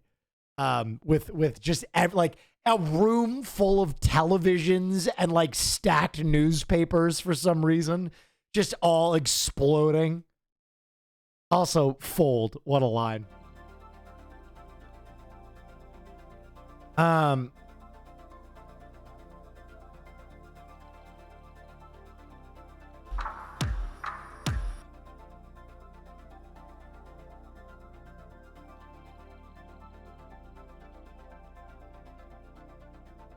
Where's the rum gone? How to write a highly quotable dialogue, a dumb trick. Huh. Guideline. Acquiesce to his guideline. Pop it. Almost caught. Almost escaped. Bloody pirates. Bloody pirate! Pop it. Pop it. Parlay. Parlay. Parlay. Parlay. Parlay. Parlay. Parlay. Sleep, partner. Parlay? That's the one. Quotable dialogue is our topic for today. So I was thinking about how a lot of quotable lines in movies come from great scenes. I am your father. Spoilers. Or moments that are just pretty interesting and profound. You need me on that wall! Found in their own right. You can't handle the truth! Or granted the reverse, it could be truly terrible writing too. Oh, hi, Mark. But Pirates of the Caribbean, super duper quotable movie, uses a fascinating technique, a fascinating shortcut. Here's the pattern. I'm disinclined to acquiesce to your request. But I am disinclined to acquiesce to his request. Where's the rum gone? Why is the rum gone? The code is more what you'd call guidelines than actual rules. They're more like guidelines anyway. We figured they were more actual guidelines. A shortcut to writing dialogue that is quotable is having the characters themselves treat the dialogue as quotable. The premise here is that all quotable dialogue, no matter the method, needs to be... I'm going to be honest. I disagree because none of those lines would I consider like the highlights of Pirates of the Caribbean even. I'm Captain Jack Sparrow is the most quotable line from these films. 100%. Or you better start believing in ghost stories. None of these are like, maybe Allo Poppet, but he didn't mention that. versatile, it needs to have wide applicability. Think about this line. Now there are 2 of them. My brother and I will say this to each other literally whenever there are 2 of anything. Same thing going on with many super quotable movie lines. We're not in Kansas anymore. I'll be back. Failure is not an option. These lines are just really applicable in a ton of situations that actually come up in real life. And most of the time the movie lets us discover that applicability on our own, but sometimes the movie will go out of its way to sit us down and teach us the applicability. And if you want to shine them on, it's hasta la vista, baby. Hasta la vista, baby. And this one is a good example, but then you have Pirates of the Caribbean, which takes this method to the next level. We'll first see a character speaking very organically and using a certain term or Thank you for the 8 months. Leverage and the proper application of strength. The door will lift free. And then the second use will often not be organic. Let's just say it's a matter of leverage, eh? The first use will fit the scene and the conversation very well. Oh my God, Keira Knightley. And then the second one will not fit as well. But why is the rum gone? The first use will take on a very straightforward character, like as far as the context, the meaning, the emotion. You will always remember this as the day that you almost caught Captain Jack Sparrow. And then the second takes on a much different character. Well, I trust that you will always remember this is the day that Captain Jack Sparrow almost escaped. And then we may even see a third that takes on a radically different character. This is the day that you will always remember as the day that you... And this is all done with repetition, obviously. That's a good example. Close proximity, and often with multiple different characters saying these lines in contexts that are often not so intuitive in order to expand that applicability. Pirates even does this with lines that I don't think are designed to be widely quoted by the audience at all, but this is still demonstrating how you want your audience to see the dialogue in this movie as a whole. In this way, the audience will see the characters constantly quoting each other, constantly quoting themselves, and they will pick up on this habit as a whole. The more we see this, the more it feels like an invitation. So he's making a point, but he's also missing something else. The reason that Pirates of the Caribbean uses lines over again is, ladies and gentlemen, anybody know? Comedy works in threes. One of the first things they'll teach you when you're working in comedy is plant, payoff, execution. It comes in threes, right? Jack Sparrow with the 3 lines, that's comedy. There's something about, there is the establishment, there is the rule, and then there's the breaking of the rule. That is comedy, right? So if you ever watch like old Chaplin, like say, you know, there's a fucking bald guy that comes in, he bops the first bald guy on the head, and the guy spits out his drink, right? And he's like, wow, free drink. And then he bops the second bald guy on the head, and he spits his drink out. And then the third bald guy, he'd bop him on the head and his teeth would fall out, right? He'd have fake teeth and they'd fall in the drink. So it's establishing the rule, upholding the rule, breaking the rule. And that's why Jack Sparrow in that third take, giving that same line, fails, right? It is establishing the rule. This is the day you almost caught Jack Sparrow. Establishing the rule. Or maintaining the rule. We caught Jack Sparrow. There's the line again, using it against him. And then breaking the rule. He doesn't even finish the line. On a radically different character. This is the day that you will always remember as the day that you... And clip wings. Oh, he kind of notices it because he writes Jack being funny. He doesn't really put together why this is funny as opposed to the other ones, but... Always remember as the day that you... And this is all done with repetition, obviously, but also in close proximity, and often with multiple different characters saying these lines in contexts that are often not so intuitive in order to expand that applicability. Pirates even does this with lines that I don't think are designed to be widely quoted by the audience at all, but this is still demonstrating how you want your audience to see the dialogue in this movie as a whole. And this again, leverage. He establishes the rule, breaking the fence. Jack maintains the rule, talking about leverage, and then he basically breaks the rule, smashing Jack in the face with an oar. Dialogue in this movie as a whole. In this way, the audience will see the characters constantly quoting each other, constantly quoting themselves, and they will pick up on this habit as a whole. The more we see this, more it feels like an invitation. Come join in on the fun. Be clever with us. Banter with us. Everyone is doing it. And that's the other benefit of this method of quotability. We love ourselves some clever dialogue. So, again, he's missing it. He's right there. He's right there. This is not an attempt to create a quote. This is comedy in threes again. Oh, I didn't deserve that. maybe I deserve that. I definitely deserve that. Right? He's right there. He's missing why these are doing, like, this is plant and payoff. This is not a director being like, oh, I want my film to be quotable. This is like, oh, this is going to create a funny moment. Love ourselves some clever dialogue, and this is a type of clever they don't have to actually be that smart to produce. It's not like complex Sorkin-esque pacing, it's not wordplay where you have to be this master wordsmith, it's not topical or historical or literary references where you have to actually, like, know stuff. No, you, the writer, you're referencing yourself, and the only thing that makes it clever is the way that you shape the dialogue around your own references. It's a fantastic shortcut to a quality that's not so easy to produce. And then it leaves us with witty characters. We respect wittiness, we love witty characters, and we also get a fun social atmosphere for the adventure. Lots of good things about this quotability phenomenon. Now, I will say that quotability is not something that every story needs. It's not even something that most stories need. There's a term in Magic the Gathering, a win more card. Some cards that look really powerful, that look like they can win you the game, they really only do that in circumstances where you're already winning. And when that happens and you get the card, you're like, wow, this card is doing so much work. But no, it's really only doing work because the game itself is already going well for you. And I'm saying this is similar. The story still needs to be a good story. It has to be good so that it's popular, so that it's cool to quote it. So this is the kind of thing that if your story is like a 7 out of 10, this might be able to take it to an 8 out of 10. It can make it just a bit more fun, just a bit more iconic. It can give it just a bit more life beyond its runtime. Subscribe, super short little video. I'm currently traveling. He had some good points. This guy's name is Schnee. I liked it. I think he was on the concept. I just don't think I put the right words to it. Potentially. Schnee is his name. I think there is something to be said though about like the quality of being quotable. Sometimes it's just lightning in a bottle, right? Like sometimes it is great writing, and sometimes there is just this serendipitous element to something being very quotable. A great example, in fact, is Chris Farley, fat guy in a little coat, right? Fat guy in a little coat. Fat guy in a little coat. Any large guy who's put on a coat has probably done this quote, and it's always good for a laugh. And it's not a symptom of writing. In fact, that wasn't even in the script. If you know anything about how that line came to be, well, Chris Farley used to do that bit to make Spade laugh in SNL and in the dressing room. It was a bit he would do.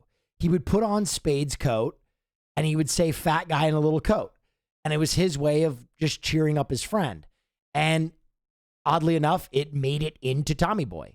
It was like one of those kind of serendipitous moments that made it into the final cut, right? A joke between two actors that made its way on film, and the director decided it was funny enough to make the final edit, and now everybody says it. So, I do think that maybe there is a shortcut to creating memorable moments and repeating them, right? There is something fun about having a line delivered over and over again. In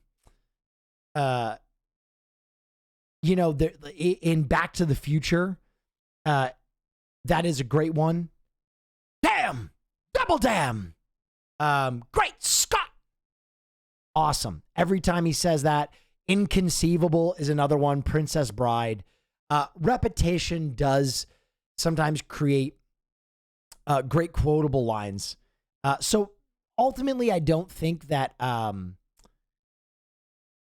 there isn't truth to his statement. I think maybe hovering on these setups within Pirates maybe is not the most ideal approach, but what he's saying is not erroneous.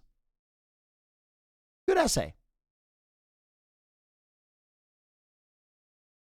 What do I always say? Yeah. Trag13, thank you for the prime. Have you ever seen Thomas Fight's video essays? Love the stream. Think you're swell. Why do Wes Anderson movies look like that? Antagonist. Video essay by Cephas. I think you'd like it. Okay, I'll check out some more of these video essays, but I don't know how many more of them I want to watch tonight. I'm a stud. I'm ballsy. I don't take no shit from anyone. Will Terry's a pretty good new Jacob Geller vid. What's up? Oh yeah, wow, that's very cool. I missed that. Thank you for the 33 months.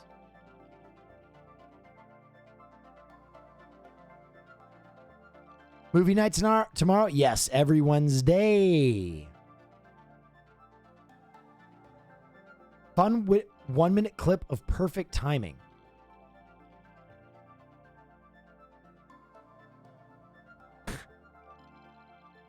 Yeah, why not?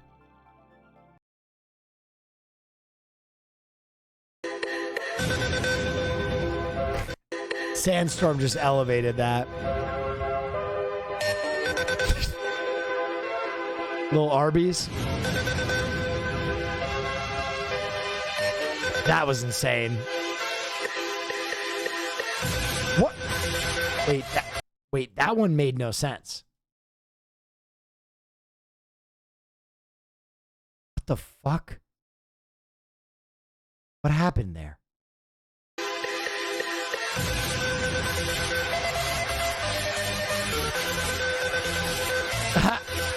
The champions.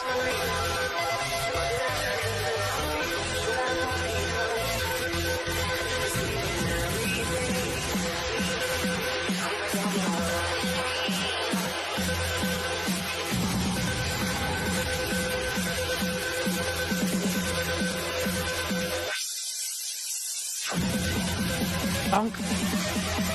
Goat.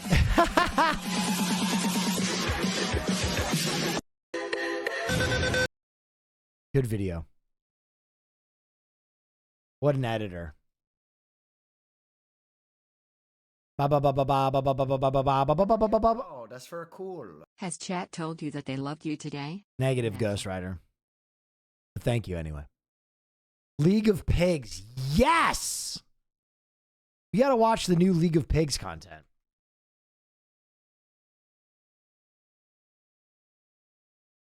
Fuck yeah.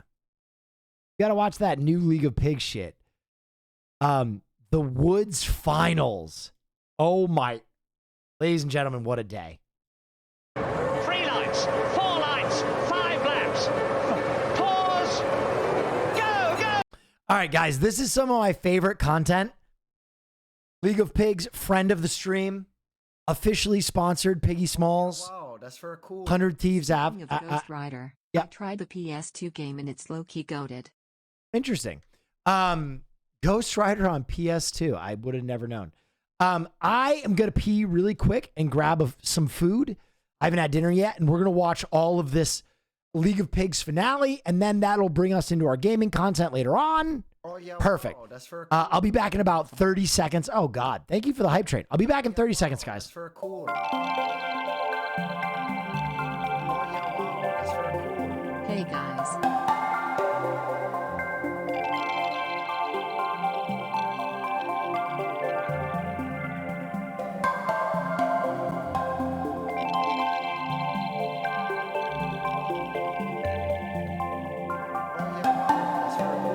Scam train pod.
salad acquired. It's time for the League of Pigs outdoor finale.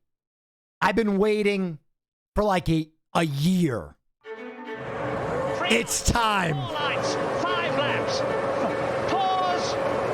Go, go, go. Yes. Senna sprints away, but Alain Prost takes the lead. It's happened. I've never seen anything like it. Oh, God. They love him. Yes. He loves them. He's trying to go through all Peppa. Hoshi Oinku. My goodness, what excitement. Well, you can't be much closer than that. And look at that. Wow, We're going to have a committee meeting about it. Stick it on and send him out. Yes! It's time. Hello and welcome to League of Pigs in what is certainly the strangest of finals. More on that in just a moment. For now, let us have a look at the points as the Pigs head into the first Woodland finals ever. Ginger and Piggy Smalls have been fighting for the top spot since the season kicked off, with Ginger managing to Let's go! Piggy Smalls! get the upper hand as the Pigs enter this key What's up, stage. Brett? Piggy Smalls, however, is a whisker away from Ginger, and Hoshi Oinku has managed to claw himself back to within 8 points of the leader, setting the stage for one of the most epic and tense finals in league history. In terms of the championship, Bear and Pepper will have to be tourists for this one, but will they throw up some surprises of their own over the next 8 races? We'll of course find that out in this video. For now, we have a quite sad announcement to make. I heard about this. This is devastating. During the making of this video, one of the most pivotal and key members of the league was tragically killed. His name was Henry, and he was extremely influential in all areas of life over here, and that certainly extended into this show. At first, Henry was not a fan of the pig racing idea, citing all of the concerns one would upon hearing about such a crazy project. But he was a very happy and eccentric man, and soon got on board with the programme. His reluctant acceptance soon turned into elated enthusiasm upon the arrival of the pigs. He fell in love with them instantly and became their biggest advocate, and spent much of his free time making their lives better as well as improving the show. In terms of the show, all of the woodwork you see across all seasons continuing well into the future was done by him. This includes the fences, the starting box, mini mountain, the water obstacle, chicanes, among many other things. He also fenced the racing paddock as well as Piggy Heaven. He then made an adjoining bridge from Piggy Heaven to a much larger area that the pigs could roam, overlooking a beautiful spot. And of course, he gave them lots of attention as well. This made all of the pigs' lives idyllic. To say that Henry was important to this show would be like saying that the pigs were important to the racers. The show would not exist without him. And it is disheartening to know that no matter how good the show is or will be, it still will never be as good as it could have been without him. And most of all, and rather selfishly for us, R.I.P. Henry we Neff. miss his company dearly. Oh. Man. That sucks. 07's for Henry, man. What a fucking legend. Thank you, Merc, for the raid. Those of you that have been watching this season know that the clover paddock is there to keep the pigs together and make them easier to manage between races. But of course, the pigs have their own ideas, and their latest idea is that they'd like to explore and eat, not just eat. Piggy Smalls is the first to test their new idea as he climbs on top of the fence. That couldn't have gone any worse if you tried, Piggy Smalls. Smalls flops over the fence rather than jumps it. Pepper is the next pig to go, and she's a little bit more cautious, which is completely understandable given that she's watched the absolute shambolic attempt of Piggy S'mores. She takes a few deep breaths to ready herself for the jump. And that was pretty good, Pepper, I've got to say, given that you are the smallest. Hoshi, on the other hand, cleans the fence as if he's been doing it for years. Athleticism. Course, once the pigs know they can jump the fence, it's like the fence isn't even there. Thanks, pigs. The opening race...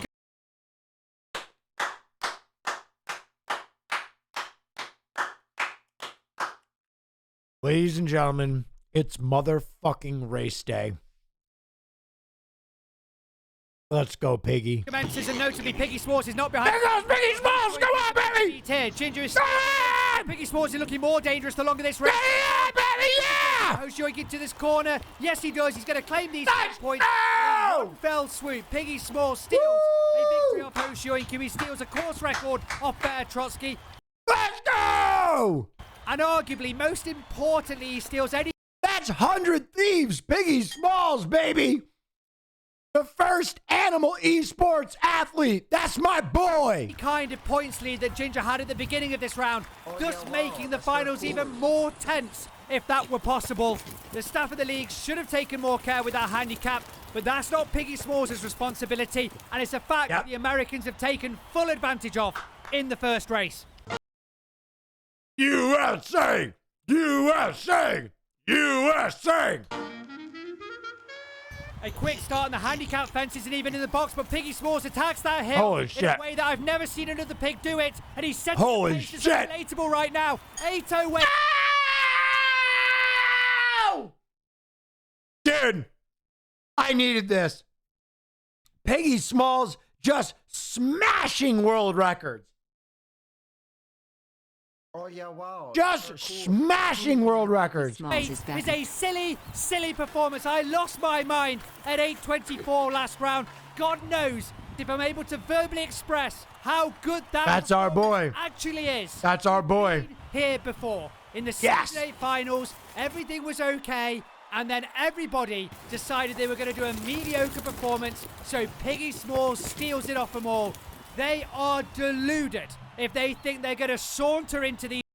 Piggy S'mores' 100 Thieves, question mark? Bro, let me show you. So, listen. Here's what I'll say. I was a big fan of League of Pigs. Oh, yeah, wow. That's for... I wanted to support them. And basically, I was watching a lot of their content, and I reached out and I was like, hey, I'm watching a lot of your content. I want to support however I can. And the guy was like, yeah, like whatever, you want to do. And I was like, well, I think it'd be really funny if I sponsored Piggy S'mores Less than 3. as a esports athlete race pig. And he was like, oh, that's hilarious. So I sent him some cash just to help with operations and filming and stuff like that. And kind of as a gag, he became an honorary 100 Thieves member. Here's the shout out right here. And in many others. And I've just been told that Piggy S'mores would like to dedicate this victory to his sponsor. 100 Thieves is a brand known for excellence, and that is why they are a perfect match for the notorious PIG. Bear has been... There you go. So, it's all about supporting content creators you like. I didn't get here by my own goddamn self. If you see a turtle on a fence post, know that they had a lot of help. And I just love League of Pigs. Who would win in I think it's incredible content. Barnaby? They work their fucking asses off. And I just wanted to help in my own little silly, stupid way.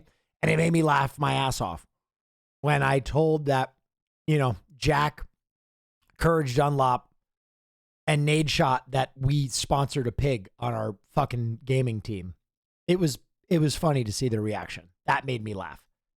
These finals, do mediocre performances, and walk away with the first Woodland Championship. Piggy S'mores is looking like a very confident chap as we continue this round. But Hoshi pushes his face in front of the camera to make sure his presence is known, and so does Bear actually, which is unusual for Bear because she's not normally bothered about the camera. Thank you, Neil Point. Bothered about the cameraman. But that makes sense. She's beelining for her favourite scratching post. And because we can only have one original idea at a time here at the League, Ginger copies Bear and starts scratching herself. This scratching is a very common sight here in Piggy Heaven, but it's the first time we've been able to properly These pigs are so cute. And while Ginger's scratching, it's worth mentioning that all of the trees here in Piggy Heaven have very smooth bases, and that's because, as we're seeing, the pigs kind of sandpaper them down to a smooth texture. And I must admit, watching a Chat go sub. Yes, please go sub to League of Pigs if you aren't already. Pig at 45 degrees twerking and gyrating on a tree is much more entertaining than I'd like to admit to myself. And I think this scratching from Ginger has gone on far longer than anyone expected. So hopefully it comes to a finish for the sake of this video. But now Pepper's joining in. Will it ever end? And just like that, it does, which is fortunate because it's just in time for the next race. Right, let's get on. Oh my God, can he go 3 for 3? With it, it's Hoshioinku that's got the best start out. Bad start. And now he's Bad start. Must have solidified this victory. Surely, Ginger needs to make sure that she gotta come in second, Piggy. Come on, put on the gas, baby. Oh shit! Round that corner, and finally, as we almost approach the midway point of these finals, disastrous resistance from the others, namely Hoshioinku. But given that he's in third place already, he certainly can't look at that spread. That's a 3-pig race. Rest on his laurels and has to almost immediately collect himself and focus his entire energy on the next race. As for Ginger, second isn't the worst result, but she's going to need to convert some of these races into solid victories if she's got any chance of knocking the American off the top spot. In the UK, we have special days such as Christmas, Easter, and even Valentine's Day. But these guys don't care about any of those events. They couldn't care less if Christmas... These little asides are just as fun as the races. Came and went, and they're really not that bothered about the change of a calendar year. No, for these guys, a special day is New Straw Day. New Straw Day brings on a flurry of excitement and activity as the pigs poke the straw, move the straw, tunnel in it, lie on it. If it's possible to do it with straw, these pigs will give it a go. Do so for around 24 hours. After that period of time, once all the straw is in exactly the right orientation and ruffled in a way that's deemed acceptable, the pigs now class the straw as normal straw. And the excitement and activity reduces dramatically, with only a residual amount of excitement reserved for the anticipation of another New Straw Day. New Straw Day. Another uphill race and a bad start for Piggy Smalls. This is disastrous. 1 second in, not even out of the box. Again, Hoshi gets the best start. Ginger caught in a bit of a traffic jam. Come on, Piggy! Hoshioinku again. Come on, Piggy, give me the gas, baby! Looks like he's going to attack. That's it! Getting ready to. And Yes! Ginger does not care. Shit! Was that third? Gone and done it, and he's second. Huge to take that second place. Taking second off Ginger, ensuring that he still stays in pole position in these finals, but some credit finally needs to be oh my God, it's tight. Given to another pig, Hoshioinku, who's really starting to flourish under this pressure and is managing to pull away in the first 2/3, buying him enough margin to defend his lead. Ginger needs better starts, otherwise she's going to keep on losing to Piggy Smalls. Ginger needs better starts, otherwise she's going to keep on losing. By a snout! To Piggy Smalls. And seemingly the two boys are the only ones capable of getting victories in these finals. Will that change in the second half? We are back at the hill in Piggy. We haven't seen the hill in a while, have we? But the pigs never stop working on it outside of the races.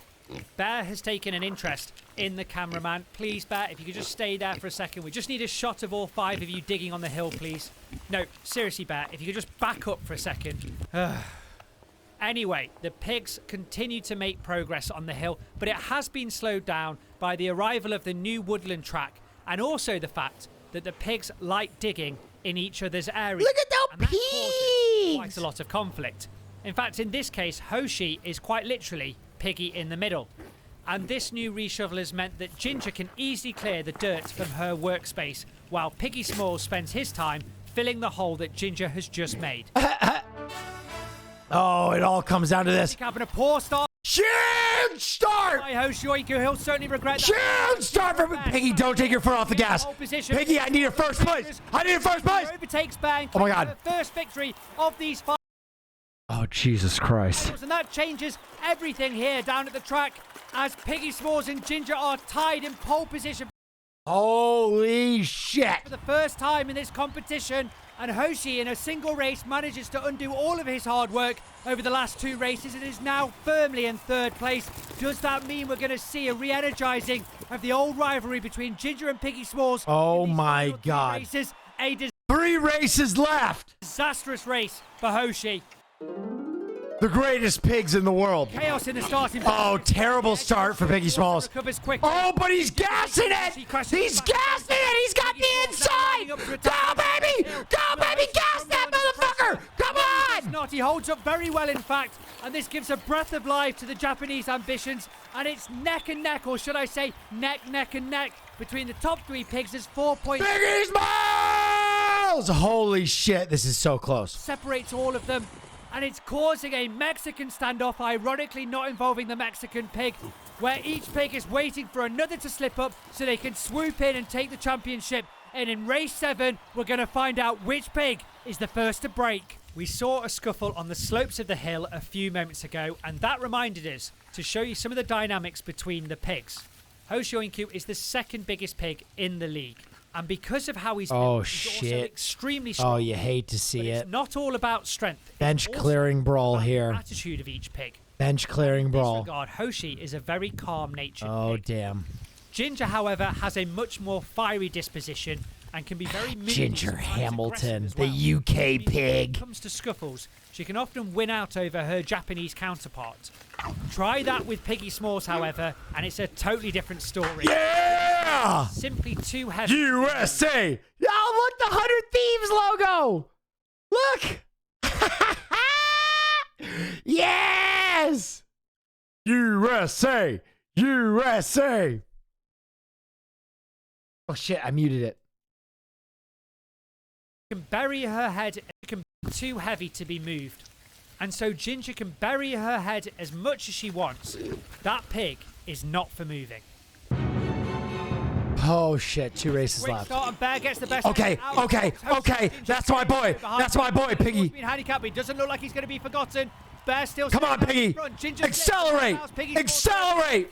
Oh boy. The boys have the momentum. Oh boy. Into this final race. A disastrous race for Ginger Hamilton as she comes in 4th. Bear Trotsky. Holy shit, a 2-point lead. Claims the victory and, of course, in a madly irrational time to do it. Maybe she's trying to get over 100 points this season. Who knows why? And as we'll see in a moment, everybody takes huge risks on that step, probably knowing how important this race is. Bear actually slips on top of the step, which is extremely slippy in these wet conditions, given the moss that grows on it. But Ginger's rough and tumble approach backfires on her once again in the woodland. A tactic that works so well in the paddock just hasn't clicked. It all comes down to this. Smalls. Piggy Smalls. Yes. Please, buddy, look at me. We need to do the ceremony, Piggy Smalls. Smalls, please, look up. Smalls. That's my pig. No, but seriously, you're the That's only our pig. That can sit on command. We need you, or it's not going to happen. That's our pig. Thank you. Good boy. Right, it is that point in the show that we say thank you to our Patreon members. Yes! They are brilliant at the best of times, but especially so in Season 9 with all of the delays and setbacks we've had. Along with, let's face it, an extremely slow posting schedule, these guys have continued through thick and thin to support us. And it's worth mentioning that all of the money from Patreon goes into making the show better. We've started to see that with the arrival of the Woodland track, but we're going to see some big changes coming up over the next few seasons. And I personally am excited to show the audience the effect a small group of die-hard fans can have on a show like this. And we cannot go away without mentioning another big supporter, the sponsor of Piggy S'mores in Season 9, 100 Thieves. Yeah! Fantastic brand. You've been a fantastic sponsor, and Piggy S'mores would like to thank everybody over there that made this happen. Thank you so much. It's just me. So worth it, dude. If you haven't subscribed to League of Pigs yet, please do it. 100 Thieves and Patreon for driving this show forward and making it great. No React Gate for Will. No React gate for this guy. I told you, I'm the best React streamer. I am. I just am. No handicap for the final. Here we go. All of the contenders. Actually, we need to set the goddamn scene. We need to set the scene. I need it.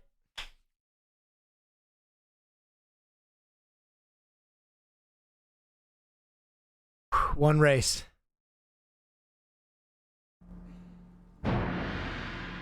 One race. 3-pig race. It all comes down to this. Will Piggy Smalls be a 3-time League of Pigs champion?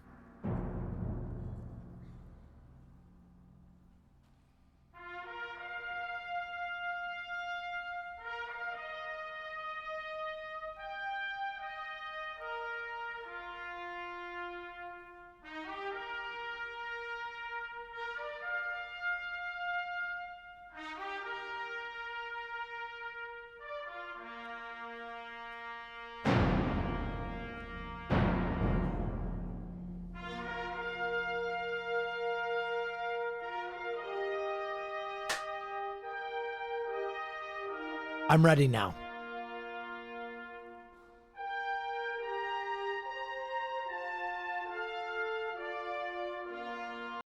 Okay, we're proud of him no matter what. We're proud of him no matter what. No handicap for the final race. There they go.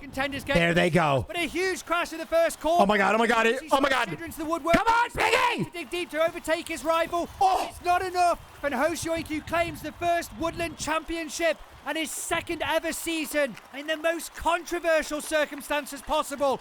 We'll see them in a moment.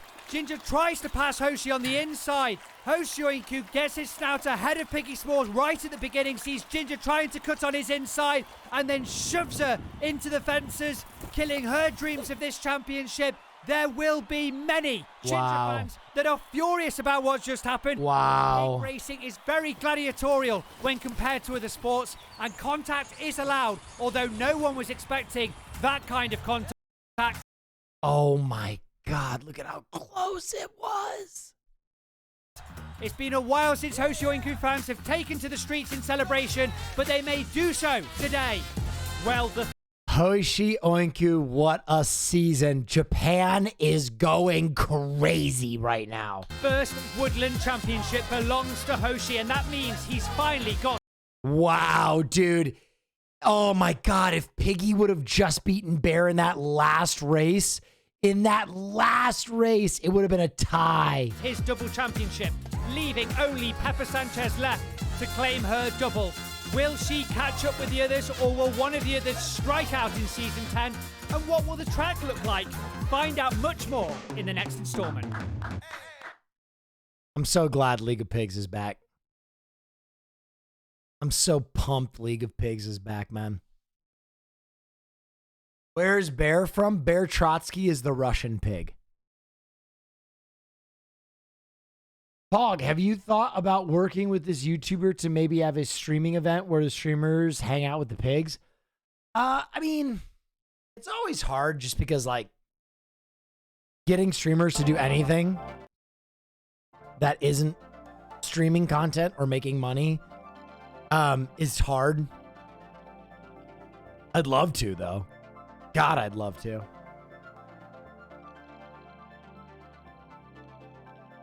I would absolutely adore that.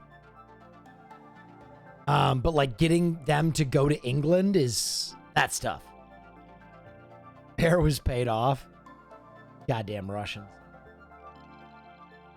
Have you ever watched marble racing? Yeah, I like marble racing. I think very similar production. I just think the element of like actually having the pigs compete versus kind of just marbles rolling adds a little something. But I love League of Marbles too. Russian collusion. Oh yeah, wow, that's very cool. The improv was amazing. Thank you. Content Demon Neff. Thank you so much.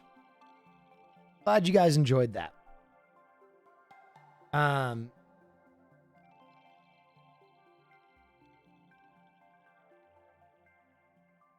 you seen ostrich races? I've seen them. I'm not as well versed though.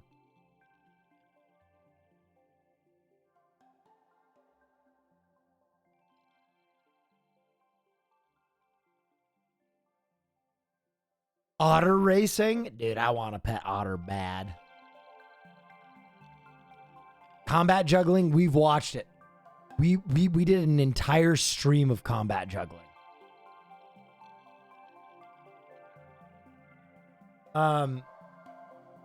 You're the one that hates traveling to the UK?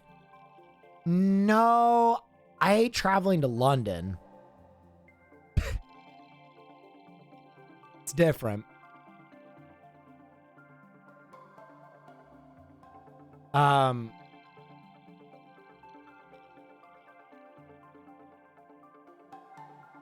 Alveus would be insane. Sort of. No, very different.